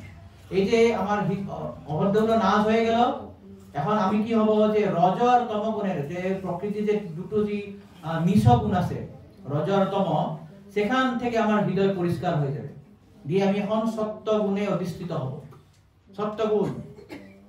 তো যখনই আমি সত্যগুণে অধিষ্ঠিত হব, তখনই আমি যে ভগবত তত্ত্ব সম্বন্ধে আমার সমস্ত গুণ বা আমার জ্ঞান বা আমার ভক্তি নৈষ্ঠিকী হবে। সম্পূর্ণরূপে আমি তার যে ভগবত তত্ত্ব জ্ঞানটা আমার খুব সুন্দরভাবে বুঝতে পারবো। তো এখানে প্রভুপাদ বলেছেন খুব সুন্দরভাবে যে ভগবত ভক্তি কখনো নিষ্ক্রিয়তা নয়। ভগবত ভক্তি আমরা সাধারণত অনেকে হয়তো ভাবে যে ভগবত ভক্তি মানে সেটা আবেগ, একটা ভক্তি করছি, আমি ভাবে আছি ভগবানের প্রতি, আমি একদম ভাবে বিভোর হয়ে গেছি। কিন্তু প্রভুপাদ বলেছেন বা শাস্ত্রে বলা আছে, ভগবত ভক্তি কখনো নিষ্ক্রিয়তা হয় না। ভগবত ভক্তি সব সময় কার্য থাকে, কিছু কাজ থাকে, কর্ম থাকে। এই জন্য প্রভুপাদ ভক্তি শব্দকে ইংরেজিতে ট্রান্সলেট করেছেন কি বলে? ভক্তিকে প্রভুপাদ কি বলে বলেছেন ইংরেজিতে? Devotional service. Devotional service. আমরা সেখানে ডিভোশনও আছে, সার্ভিসও আছে। ডিভোশন মানে হচ্ছে আবেগ, আমার ভাব। আর শুধু ভাব দিয়ে থাকলে হবে না। আমি আপনাকে ভালোবাসি, খুব ভালোবাসি, বাস ভালোবাসি, খুব ভালোবাসি আমি আপনাকে। কিন্তু ভালোবাসতে হবে। এক ছেলে এক মেয়েকে খুব ভালোবাসে, আর কিছু করছে না, কিন্তু তার ভালোবাসা আদান প্রদান হবে। কাউকে কেউ যদি ভালোবাসে, তার ভালোবাসার জন্য কিছু করতে হবে না, কিছু একটা গিফট করতে হবে, ও যা যা ভালোবাসে সেগুলো কাজ করতে হবে। তো এই জন্য ডিভোশনাল সার্ভিস হয়। It's not an emotion, it's not an action, it's an action and emotion. অ্যাকশনও থাকবে, ইমোশন। ডিভোশন মানে আবেগ, আমার ইমোশন আছে, আর সার্ভিস মানে আমার অ্যাকশনও আছে। সো এখানে ভক্তি হচ্ছে devotional service, action with emotion. তো এমন নয় যে আমি শুধু ভেবেই আছি, খুব ভাবি বিভোরে না। এই জন্য প্রভুপাদ আমাদেরকে সকাল একদম ভোর থেকে রাত পর্যন্ত আমাদেরকে সব সময় ভক্তিমূলক কার্যে আমাকে নিযুক্ত করেছেন। কেউ যদি বলে আমি খুব জব করছি, আমি একদম 11 দিন 64 রাউন্ড জব করবো, আর আমি কিছু করবো না। আমাদের গুরুদেবকে একবার ইনি জব করেছিলেন কলকাতায় বসে। তো প্রভুপাদ জিজ্ঞাসা, কি করছো তুমি? জব কত জব করছো? 32 মালা। কেন? 16 মালা জব করার বাইরে গিয়ে প্রসার করো। তো এটা প্রভুপাদ একটা অন্য মুডে বলেছিলেন, যেহেতু আমার প্রসারে যেতে হবে, এমন নয় যে জব বন্ধ করে দিব। কিন্তু আমার এটা নয় যে আমি ভাবে বিভোর হয়ে 64 রাউন্ড 192 রাউন্ড 3 লক্ষ জব করবো আর কিছু করবো না। আমাকে সেবাও করতে হবে, নির্দিষ্ট যে সেবা আছে সেবাটাও অবশ্যই আমাকে করতে হবে। তো আমরা দেখি শ্রীমদ্ ভাগবতের দশম স্কন্ধে খুব সুন্দরভাবে ব্রজবাসীরা কিভাবে সবসময় ওরা শুধু কেবল ভগবানকে ভালোই বাসে এটা না, ওরা কর্ম করছে, ভাবও করছে। খুব মজার একটা শ্লোকটা আছে, শুনবেন। ইয়াদোহনে বহননে মথনো ফলেপা প্রেংখাংখনের ভুরুতিত উৎখনরা মার্জনাদো গায়ন্তি সৈনম অনুরক্ত ধিয়াশ্রুকণ্ঠ ধন্যা ব্রজস্ত্রিয়া ক্রমসিদ্ধ জানা। তো তারা দৈনন্দিন যারা কাজ করছেন না, প্রত্যেকটা কাজে ওরা কি করছেন, যে বলছেন ইয়া দোহনে, দোহনে মানে আছে গাভী দোহন করা। কেউ কেউ গাভী দোহন করছে সেখানে গোপীরা। ইয়া দোহনে বহননে, বহনে মানে যেমন এই যে ধানের এগুলো আনি এরকম মারা হয় না, যে ধানগুলো সেপারেট করার জন্য, এটাকে বলা হয় অবগাহন বলা হয়। ইয়া দোহনে বহননে মথনো, মথনো মানে হচ্ছে লেপা, মথন মানে হচ্ছে দড়ি মন্থন করা, লেপন মানে হচ্ছে যে লেপা, যে যে কি বলে গোবর জল দিয়ে যে লেপা হয় এটা লেপনে। তো ইয়াদোহনে বহননে মথনো লেপ প্রেংখাংখন, প্রেংখাংখন মানে এরা ঝুলছে। আমাদের পার্কে যে বাচ্চারা ঝুলে না, ওরা কিভাবে ঝুলে, গাছে দুটো রশি লাগিয়ে দিব, একটা রশি ওখানে দাঁড়িয়ে ঝুলে ঝুলছে এখানে। প্রেংখাংখন অর্ভরুদিত, অর্ভরুদিত মানে অনেক ব্রজবাসীদের ছোট ছোট বাচ্চা আছে, তো কাজ করার সময় বাচ্চাগুলো কান্না করে, তো বাচ্চাগুলোকেও যখন যে সান্ত্বনা দিচ্ছে, সন্তুষ্ট করছে, তখনও কি করে, তখন সে সময় অর্ভরুদিত উৎক্ষণ, উৎক্ষণ মানে গোবর জল ছিটাচ্ছে এরকম, মার্জনা আদৌ, আর তারপরে মার্জন করছে। তো যাই কাজ করছে ওরা, তা কি করছেন, গায়ন্তি সৈন্যম অনুরক্ত, অনুরক্ত ধিয়া শ্রুত কণ্ঠ, তার ভগবানের প্রতি এত মানে অনুরক্ত হয়ে ওদের ভগবান কৃষ্ণের গুণানুকীর্তন করছে, ওদের অশ্রু বহিত হচ্ছে। এই যে বিভিন্ন কাজগুলো করছে, হয় দোহন করছে, যারা দোহন করছে বা মন্থন করছে, লেপন করছে, সব সময় কিন্তু ওরা কেবল কৃষ্ণ কথা, কৃষ্ণকে স্মরণ করছে। এটাকে বলা হয় ভক্তি, এটাকে বলা হয় ভক্তি। যখন আমাদের সমস্ত ইন্দ্রিয়ের অধিপতির সেবায় লাগে, সেটা হচ্ছে ভক্তি। এই যে ব্রজগোপিকারা, এই জন্য চৈতন্য মহাপ্রভু বলেছেন যে তাদের ভক্তির মানদণ্ড হচ্ছে শ্রেষ্ঠ, তাদের ভক্তির মানদণ্ড হচ্ছে শ্রেষ্ঠ। কেননা সব সময় নিরন্তর ওরা কেবল কৃষ্ণ কথা, কৃষ্ণ প্রজল্প 24 আওয়ার্স। এটা হচ্ছে শুদ্ধ কৃষ্ণ ভক্তির লক্ষ্য, এটা হচ্ছে ভক্তি। এমন নয় ভক্তি ভাবে, এই জন্য ভক্তি প্রভুপাদ বলেছেন এটা নিষ্ক্রিয় নয়, সক্রিয়, সব সময় আমাদের এটা কাজ করতে হবে। তো এইভাবে যখন ভক্ত যখন সমস্ত তার ইন্দ্রিয়গুলোকে ভগবানের সেবায় নিযুক্ত করে যখন তার সেবায় তা লাগাবে, তখন তার কি হয়, আস্তে আস্তে রজ এবং তম গুণের প্রভাব থেকে মুক্ত হয়ে সত্য গুণে অধিষ্ঠিত হবে। আর তার ফলে কি হয়, নেক্সট মন প্রসন্ন হয়ে যাবে। এবং প্রসন্ন মনসো ভগবত ভক্তি যোগতঃ ভগবত তত্ত্ব বিজ্ঞানম মুক্ত সঙ্গস্য জায়তে। এইভাবে শুদ্ধ সত্যে অধিষ্ঠিত হয়ে ভক্তি যোগে যুক্ত হওয়ার ফলে তার চিত্ত প্রসন্ন হয়েছে, তিনি সব রকম জড়বন্ধন থেকে মুক্ত হয়ে ভগবত তত্ত্ব বিজ্ঞান উপলব্ধি করে।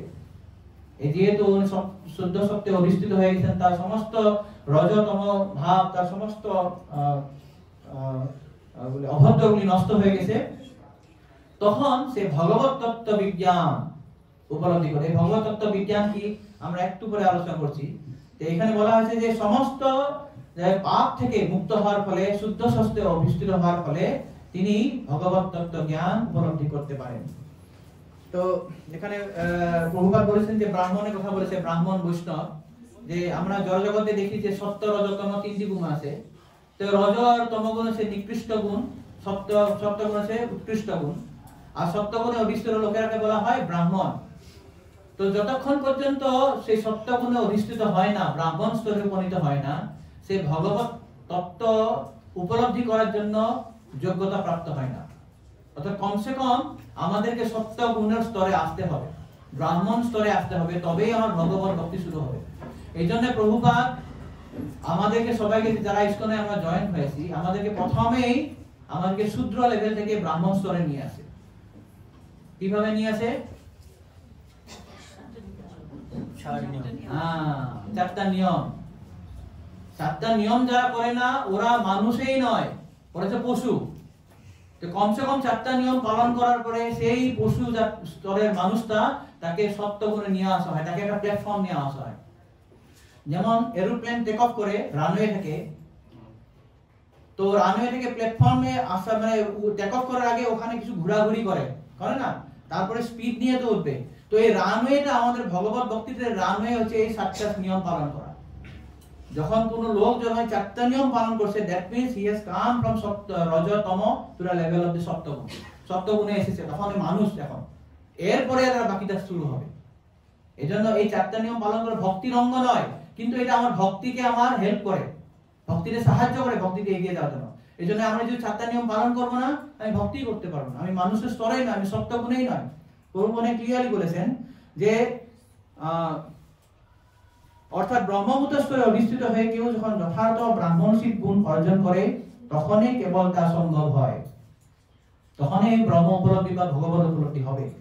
কিন্তু এখানে কি বলেছেন, যদিও সেই ব্রাহ্মণ স্তরে আসে, সপ্তগুণে থাকে, কিন্তু সেও ভগবত তত্ত্ব জ্ঞান উপলব্ধি করতে পারে না যতক্ষণ পর্যন্ত এই শুদ্ধ সপ্ত স্তরে আসবে।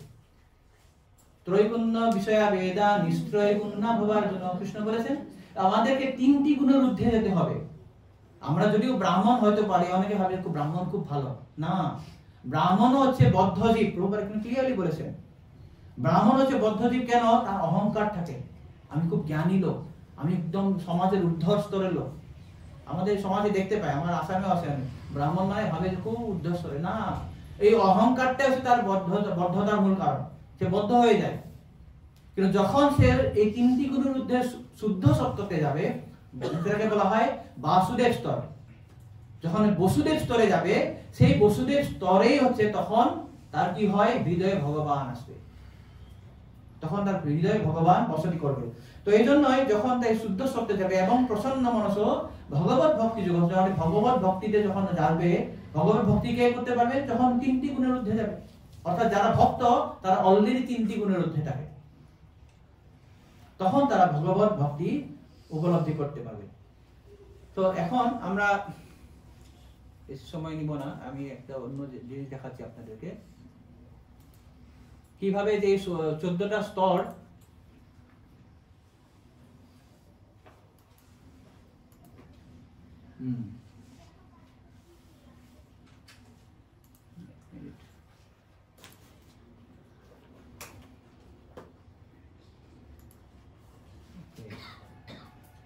আরো বড় করতে হবে। এই যে ভক্তি মার্গে প্রগতির স্তর, এই 5টা শ্লোকে এখানে বিশ্বনাথ চক্রবর্তী বলেছেন। প্রথম শ্লোকটা আমরা দেখেছি যে সুষ্ঠুষু শব্দধানস্য বাসুদেব কথারসি সাত মহৎ সেবয়া বিপ্রা পুণ্য তীর্থ নিসেবনা। তো এখানে তিনি কিভাবে ব্যাখ্যা করেছেন, এখানে বলা হয়েছে যে শ্রদ্ধা, আমরা আগে বলেছিলাম যে শ্রদ্ধার আগে তিনি দুটো স্টেপ বলেছেন এর আগে, এটা হচ্ছে শতাম কৃপা আর একটা মহৎ সেবা। এটা কিভাবে হয়? সাত মহৎ সেবয়া বিপ্রা, এই শ্লোকটার প্রথমটা যে আছে সাত মহৎ সেবয়া বিপ্রা, এটা কি হয়, মহান ভক্তের যখন সেবা করা হয় তার ফলে কি হয়, শতাম কৃপা। অর্থাৎ ধরুন কেউ কোনো ভক্ত রাস্তা দিয়ে যাচ্ছে, ও গ্রন্থ বিতরণ করছে, একদম অভক্ত, কেউ কিছু জানে না, সেই লোকটাকে যখন গ্রন্থটা দিল, যেটা ভক্ত তাকে কৃপা করা হয়েছে, তাকে কৃপা করেছে, তো বহু করে একটা বই দিয়েছে বা কিছু প্রসাদ দিয়েছে, এটা হচ্ছে ভক্তে তাকে কৃপা করেছে, সেটাকে বলা হয় শতাম কৃপা। আর সেই ভক্ত যে ভক্তের গ্রন্থ দিয়েছে, সেই লোকটা হয়তো 1 টাকা 2 টাকা কিছু হয়তো গ্রন্থ মূল্যটা দিয়েছে, বা প্রসাদের বিনিময়ে হয়তো কিছু একটা দক্ষিণা দিয়েছে, তো তার সেটা কি হলো, তার ভক্তের সেবা হলো, সামান্য হলো ভক্তের সেবা হয়েছে, সেটা হচ্ছে যে মহৎ সেবা। এই শতাম কৃপা এবং মহৎ সেবার ফলে কি হয়, এই শ্রদ্ধা আসে, ভক্তকে সেবা করার মাধ্যমে তার কি হয়, তার সেবা হয়। শ্রদ্ধা হয়, তার শ্রদ্ধা জন্মে। আর একটু বড় হবে না? একটু বড় আর বড় হচ্ছে না, ঠিক আছে। 200 ওকে। তো 7 মহৎ সেবা বিপ্রা, তে ভগবান ভক্ত সেবা করার ফলে কি হয়? ভক্তের অহৈতুকী কৃপা, শতাম কৃপা।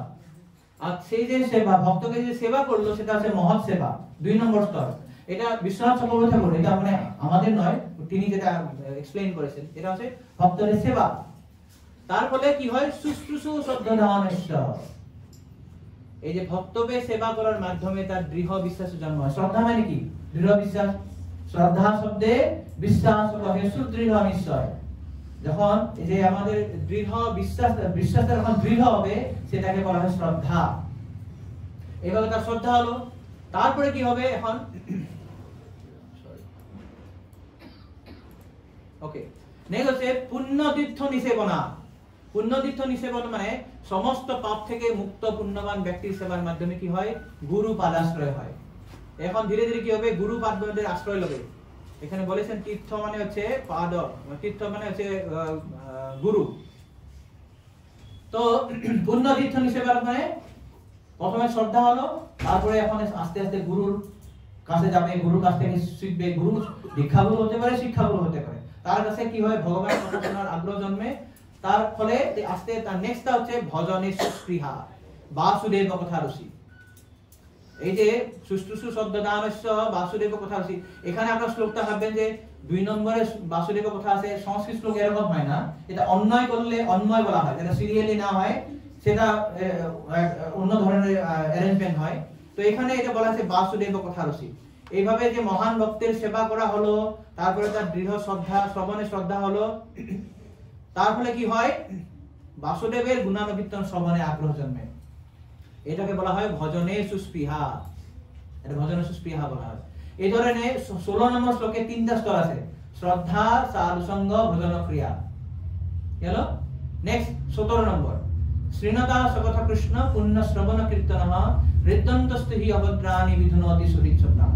তো এখানে কৃষ্ণ তখন সেই শ্রোতার হৃদয় পরিষ্কার করে। কিভাবে? এই যে শ্রীণতাংশ কথা কৃষ্ণ পুণ্য শ্রবণ কীর্তন, এই যে তখন সেই রকম শ্রোতার শ্রবণ এবং কীর্তনের জন্য পুণ্য জন্মে। এই যে অভদ্রগুলো নাশ হয়েছে। এখন ভজন সুস্পৃহা মানে ভজনে তার আগ্রহ হয়েছে, ভজনের প্রতি আগ্রহ হয়ে ভজন করা শুরু করেছে। এখন আস্তে আস্তে কি হবে? হৃদন্তস্থ হি অভদ্রাণি বিধুনতি সুরিচ্ছতাম। ফলে পরমেশ্বর ভগবান, যিনি সর্বসাধারণের বা সাধুবর্গের হৃদয় সমস্ত ভোগ বাসনা বিনাশ করে। এটা হলো নেক্সট স্তর, মানে অভদ্রাণি, অনর্থ নিবৃত্তি। তো এখানে ভজন ক্রিয়া এবং অনর্থ নিবৃত্তি দুটো হলো 17 নম্বর শ্লোক। নেক্সট 18 নম্বর শ্লোক, নষ্ট প্রায়েষু, নিয়মিত ভাগবত সেবার মাধ্যমে হৃদয় কলুষ মুক্ত হয় এবং ভগবত ভক্তি সুদৃঢ় হয়। তো ভগবত ভক্তি, যে পরমেশ্বর ভগবানের কৃষ্ণের প্রতি যে প্রেমময় ভক্তি, সেটা হচ্ছে ভক্তি স্তর। এটা হচ্ছে একটা এডিশনাল স্টেজ তিনি দিয়েছেন, যেটা আমাদের রূপ গোস্বামী আমরা দেখি না। এখানে একটা এডিশনাল স্টেজ একটা দিয়েছেন ভক্তি। বাকি যে নষ্ট প্রায়েষু অভদ্রেষু নিত্যম ভাগবত, এটা হচ্ছে অনর্থ উপগমন, মানে অনর্থ নিবৃত্তি, সমস্ত বাধা থেকে মুক্তি। এটা একটা স্তর।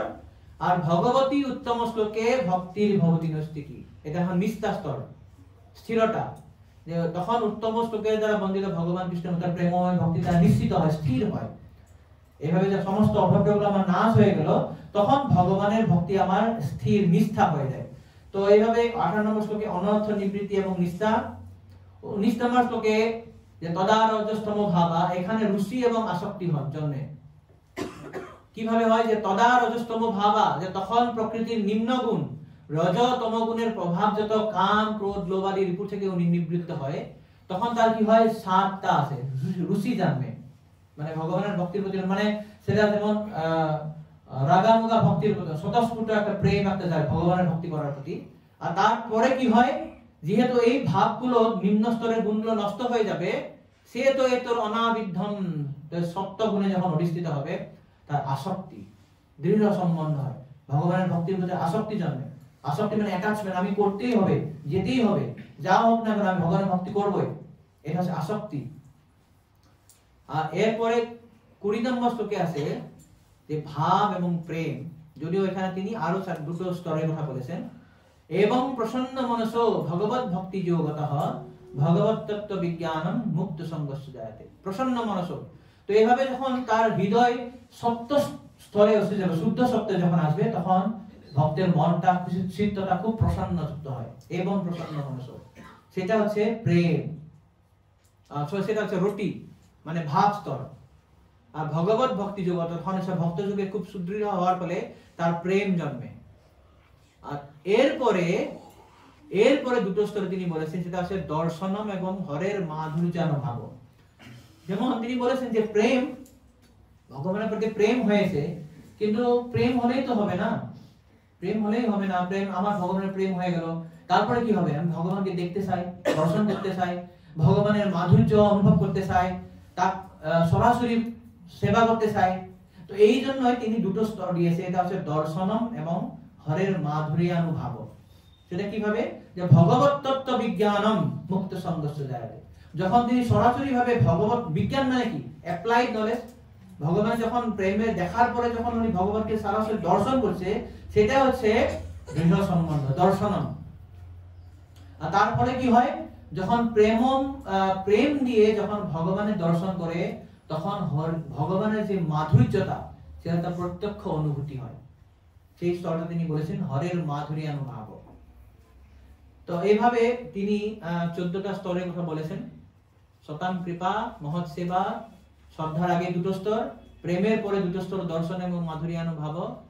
আর মাঝখানে ইনি ভক্তি আর ছোট একটা স্তর দিয়েছে, বেশি এক্সপ্লেন করেননি তিনি। তো এইভাবে আমরা দেখলাম যে এই 5টা শ্লোকে 16, 17, 18, 19, 20 সুষ্ঠু শব্দ ধারণ এখান থেকে এবং প্রসন্ন মনস সুত গোস্বামী, কিভাবে আমরা শ্রদ্ধা স্তর থেকে ধীরে ধীরে এগিয়ে গিয়ে আমরা প্রেম স্তর পর্যন্ত উন্নীত হতে পারি, এটা তিনি সুন্দরভাবে আমাকে বুঝালেন। তো আমরা এখানে রাখছি, 7টা বাজেছে। কারো যদি কৃষ্ণ প্রশ্ন থাকে, মন্তব্য থাকে, কিছু সংশোধন থাকে, দয়া করে আপনারা বলুন। অসংখ্য ধন্যবাদ প্রভু এত সুন্দর একটা ক্লাসের জন্য। আমি তো এটা অকপটে স্বীকার করতে চাই যে আমাদের ভক্তি বৈভব করিয়েছি, কিন্তু এত বিস্তারিত ভাবে আমাদেরকে বলেনি। এখানে আপনি স্ক্রিনে এত সুন্দর দেখিয়েছেন, অসংখ্য ধন্যবাদ। একটা প্রশ্ন ছিল যে আপনি বলেন মুক্তিকামী যারা, আপনি ফ্রিজের উদাহরণ দিয়ে বললেন যে সবজি যেমন রেখে দিলে ফ্রিজ হয়ে যায়, কিছু করে না, ওর কিছু করার থাকে না, তো এটা কোথায়? এটাকে ওই ব্রহ্মজ্যোতিতে গিয়ে বিলীন হয়ে যাবে? ব্রহ্মজ্যোতিতে, যখন ব্রহ্মজ্যোতিতে বিলীন হয়ে থাকে, তারা নিষ্ক্রিয় হয়ে থাকে, কিছু করে না। চিন্ময় জগতে নয়, তাই তো?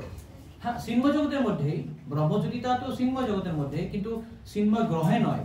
আচ্ছা, কোনো গ্রহে যাবে না, গ্রহের বাইরে। গ্রহের বাইরে যে আকাশ, যেমন আমাদের এখানে অনেক স্টার আছে, নক্ষত্র আছে, কিন্তু ফাঁকা আকাশও আছে, সেখানেই থাকে ওরা, সেখানে থাকে। কিন্তু চিন্ময় জগতে গেলে তো আর ফিরে আসার কথা নয়, তাহলে ব্রহ্মজ্যোতিটা চিন্ময় জগৎ নয়। ইয়েস, না, ব্রহ্মজ্যোতি সিংহ জগৎ। তাহলে সেখানে গেলে তো জগৎটা কি জগৎটা নয়? হ্যাঁ, এটা নিয়ে তো আমাদের অনেক বিতর্ক আছে এখানে। তো এটা নিয়ে যেমন জিবিসির অনেক কথা আছে, যে বলে যে হ্যাঁ আসে না, কিন্তু প্রভুপাদ অনেকবারও বলেছে কারো আসতে পারে, কেননা জীব যেহেতু একটা স্বতন্ত্রতা রয়েছে, সাধারণত আসে না। সাধারণত জীব যখন মানে যায় মানে কি, তারা যখন প্রেম ভক্তি পেয়ে যাবে, যখন প্রেম ভক্তির স্তরে, তখন আর অনর্থ থাকে না। কিন্তু ভাব স্তর থেকেও ওরা পতন হতে পারে, যেমন ভরত মহারাজের হয়েছিল। তো এমন নয় যে তাদের পতন হবে না। প্রভুপাদ বলেছে অনেকবার যে জীব যেহেতু স্বতন্ত্র, তার যেহেতু ক্ষুদ্র স্বাতন্ত্রতা আছে, হতে পারে যদি কখনো ভাবে আসতে পারে, কিন্তু সাধারণত ইন জেনারেল নিয়মটা হচ্ছে ও কখনো পতন হয় না। কিন্তু এদের কথা বলা হয়েছে যে জেন্নের বিন্দাক্ষ বিমুক্ত মানিন, তারা ভাবে যে আমি বিমুক্ত হয়ে গেছি, তারা বিমুক্ত হয়ে গেছে বলেছেন, কিন্তু বিমুক্ত হয়ে যাওয়ার ফলেও কিন্তু তারা যেহেতু ভগবানের পাদপদ্মের প্রতি কোনো তাদের রুচি নেই, তার জন্য কি হয়, পতন্তি অনাদৃত যুষ্মদম্রয়, তারা এখানে পুনর্পতন অধপতিত হয়, কেননা ভগবানের পাদপদ্মের প্রতি তাদের কোনো রুচি নেই, তারা আসবে। হ্যাঁ, কিছু প্রশ্ন করেছেন আপনি, হাত তুলেছেন, কারো কিছু প্রশ্ন, আরো মন্তব্য? শ্রীকৃষ্ণ শ্রেষ্ঠ না নারায়ণ শ্রেষ্ঠ, কোন পার্থক্য নেই, পার্থক্য আছেও। এখন এক অর্থে পার্থক্য নেই, এক অর্থে পার্থক্য আছে। কেননা ভগবান যে অনাদিম অচ্যুতম অনন্ত রূপম, প্রভুপাদ বলেছেন যে একটা ক্যান্ডেল থেকে যদি আপনি 1000টা ক্যান্ডেল জ্বালান সবাই একই হয়, একই ক্যান্ডেল, একই আলো, কিন্তু তথাপি একটা পার্থক্য তফাৎ থাকে যে একটা অরিজিনাল ক্যান্ডেল আর বাকিগুলো হচ্ছে পরে আসা ক্যান্ডেল। তো এক অর্থে ওরা এক, আর এক অর্থে এক নয়, কিছু তফাৎ আছে। সেটা যখন আপনার আরো গভীর তত্ত্বে যাবেন সেখানে দেখবেন যেমন ভগবান কৃষ্ণর 64টা কলা আছে আর বিষ্ণুর 7টা কলা আছে, 4টা গুণ ওদের কিছু কম আছে। তো এই ধরনের কিছু তফাৎ আছে, কিন্তু তত্ত্বগত ভাবে ভগবান বিষ্ণু এবং নারায়ণ বা কৃষ্ণ একই। মানে প্রথম ক্যান্ডেল থেকে যে আলো জ্বালাচ্ছে ওই মানে অন্যান্য ক্যান্ডেলে তো সে কি আলো একই আলো দিচ্ছে, পার্থক্যটা কি? সেটাই বলা হয়, সেটাকে বলা হয় মহাপ্রভু সেটাই বলেছেন অচিন্ত ভেদা ভেদ তত্ত্ব। এটা অচিন্ত, আমরা যদি আমরা সেটা যদি ভাবি কেন এটা হয়েছে তাহলে আমরা এই তত্ত্ব দর্শন আমি বুঝতে পারবো না, আমি উপলব্ধি করতে পারবো না। এটাই অচিন্ত, এক আর ভেদও আছে। এক কথায় বলে যে অরিজিনাল একটাই ক্যান্ডেল, ওখান থেকে হচ্ছে ওদিকে ডেফিনিটলি তফাৎ আছে, কিন্তু তফাৎ নাই, ও একই তো। এটা আমরা জড়জগতে আবার ভাবতে পারি এইটা ক্যান্ডেল, এটা প্রথমে ছিলাম তারপর 5 মিনিট পরে এটা বললাম এটা তো নেমে গেল না, একটু জ্বলে জ্বলে শেষ হয়ে গেল, এটা তো প্রথমে হয়েছে। তো এইভাবে আমরা ভাবছি একই তো নয়, কিন্তু জড়জগৎ সেটা নয়। ওম পূর্ণমদম পূর্ণমিদঃ পূর্ণাৎ পূর্ণমুদচ্যতে পূর্ণস্য পূর্ণমাদায় পূর্ণমেব অবশিষ্যতে। তো সেখানে প্রভুপাদ বলেছেন এক থেকে এক মাইনাস করলেও এক, একের সঙ্গে এক যোগ করলেও এক। তো ভগবান থেকে যদি অনন্ত ভগবান বাইর করে দেন তথাপি একই ভগবান থাকবে, ভগবানের মধ্যে যদি অনন্ত ভগবান ঢুকিয়ে দেন তাও ভগবান একই থাকবে। এটাকে বলা হয় অচিন্ত ভেদাভেদ তত্ত্ব। এজন্য শাস্ত্রে বলেছেন অচিন্ত ভাবা খুলুজে ভাবা ন তাং স্তর্কেন যোজয়ে। এই অচিন্ত কথাগুলো আমরা জড়জাগতিক বুদ্ধি দিয়ে কখনো মাপামাপি করলে চলবে না, মাপামাপি করলে চলবে না। এটা ভাগবতে বলা আছে অচিন্ত খুলুজে ভাবা ন তাং স্তর্কেন যোজয়ে, তর্ক দিয়ে আমরা কখনোই বুঝতে পারবো না। এইটাকে বলা হয় অচিন্ত মানে ভেদাভেদ তত্ত্ব, মানে সাইমালটেনিয়াসলি ওয়ান এন্ড ডিফারেন্ট, একই সঙ্গে একইও হয় তফাৎ হয়।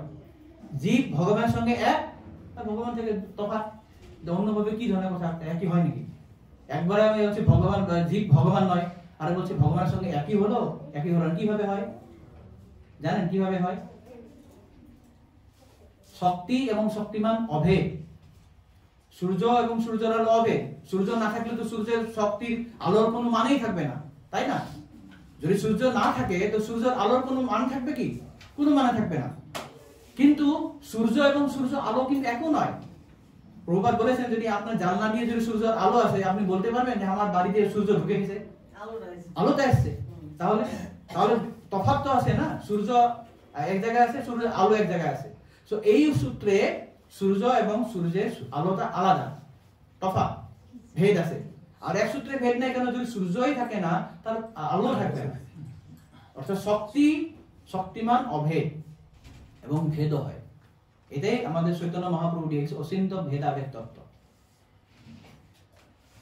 হরে কৃষ্ণ প্রভু, ভগবান শ্রীকৃষ্ণ সচ্চিদানন্দ রূপ বিগ্রহ, তাহলে আবার নিঃসন্দেহে বলছে যে তিনি অদেহী, অরূপম, তাহলে এটা একটু ব্যাখ্যাটা করুন। সেটা ব্যাখ্যা সেখানে খুব সুন্দর দেওয়া, প্রভুপাদ খুব সুন্দর লিখেছেন। অদেহী মানে আমাদের জড় দেহ নাই তার, অরূপম মানে আমাদের মতন জড় রূপ নেই, তাকে তো নির্গুণ বলা হয়। তো সেটাই যারা মায়াবাজারটা বলতে নির্গুণ, তার তো গুণ নেই, তার তো কেন রূপটা আছে না?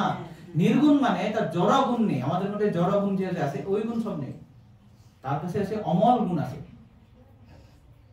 সেখানে তো সব মানে কন্ট্রাডিক্টরি কথা বলা আছে না। তিনি এখানে আসেন, তিনি দৌড়াতে পারেন, দৌড়াতে পারে না, তিনি কাছে আসেন, কাছে দূরে থাকেন, কিভাবে হয়? এই সব কিছুই আমাদের একটা ভ্রান্তি করা। উপনিষদে যে ঈশ্বর উপনিষদ যেটা আছে হয়তো অন্য লোক ভাববে যে এটা ভ্রান্তি করা।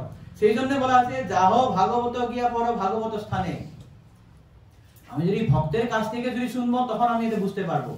আমি নিজে যদি পড়তে যাই আমার ভুলে যায় অদেহ কিভাবে হয়, অদেহী অরূপম কিভাবে হয়। উনি দৌড়াতে পারে, একবার বলছে দৌড়াতে পারেন, একবার বলছে খুব দৌড়াই, একবার বলছে উনি কাছে থাকে, একবার বলছে দূরে থাকে, কিভাবে হয়? হ্যাঁ হতে পারে, যার জন্য তো ভগবান ভগবান সর্বশক্তিমান কখন হবে? যদি সমস্ত শক্তি তার কাছে আছে। এখন তার কাছে যদি এই শক্তিটা নেই যে উনি রূপ নিতে পারে না, তাহলে তো ওটা ওই গুণটার থেকে উনি কম হয়ে গেল না? তাহলে সর্বশক্তিমান কিভাবে হবে? সর্বশক্তিমান মানে সমস্ত কিছু শক্তি তার কাছে আছে, তার যে ইচ্ছা তার সেটাই হতে পারেন উনি। তো ভগবান পরমাত্মা রূপে আমার কাছে আছে কিনা? তো উনি আমার একদম কাছে আছে, আর ভগবান গোলক বৃন্দাবনে সামাংশ অনেক দূরে আছে, তো দুটোই হয়। হরে কৃষ্ণ। আর কারো কিছু প্রশ্ন? ঠিক আছে। ग्रंथराज श्रीमद् भागवतम की जय। श्रील प्रभुपाद की जय। प्रेमानंदे हरे।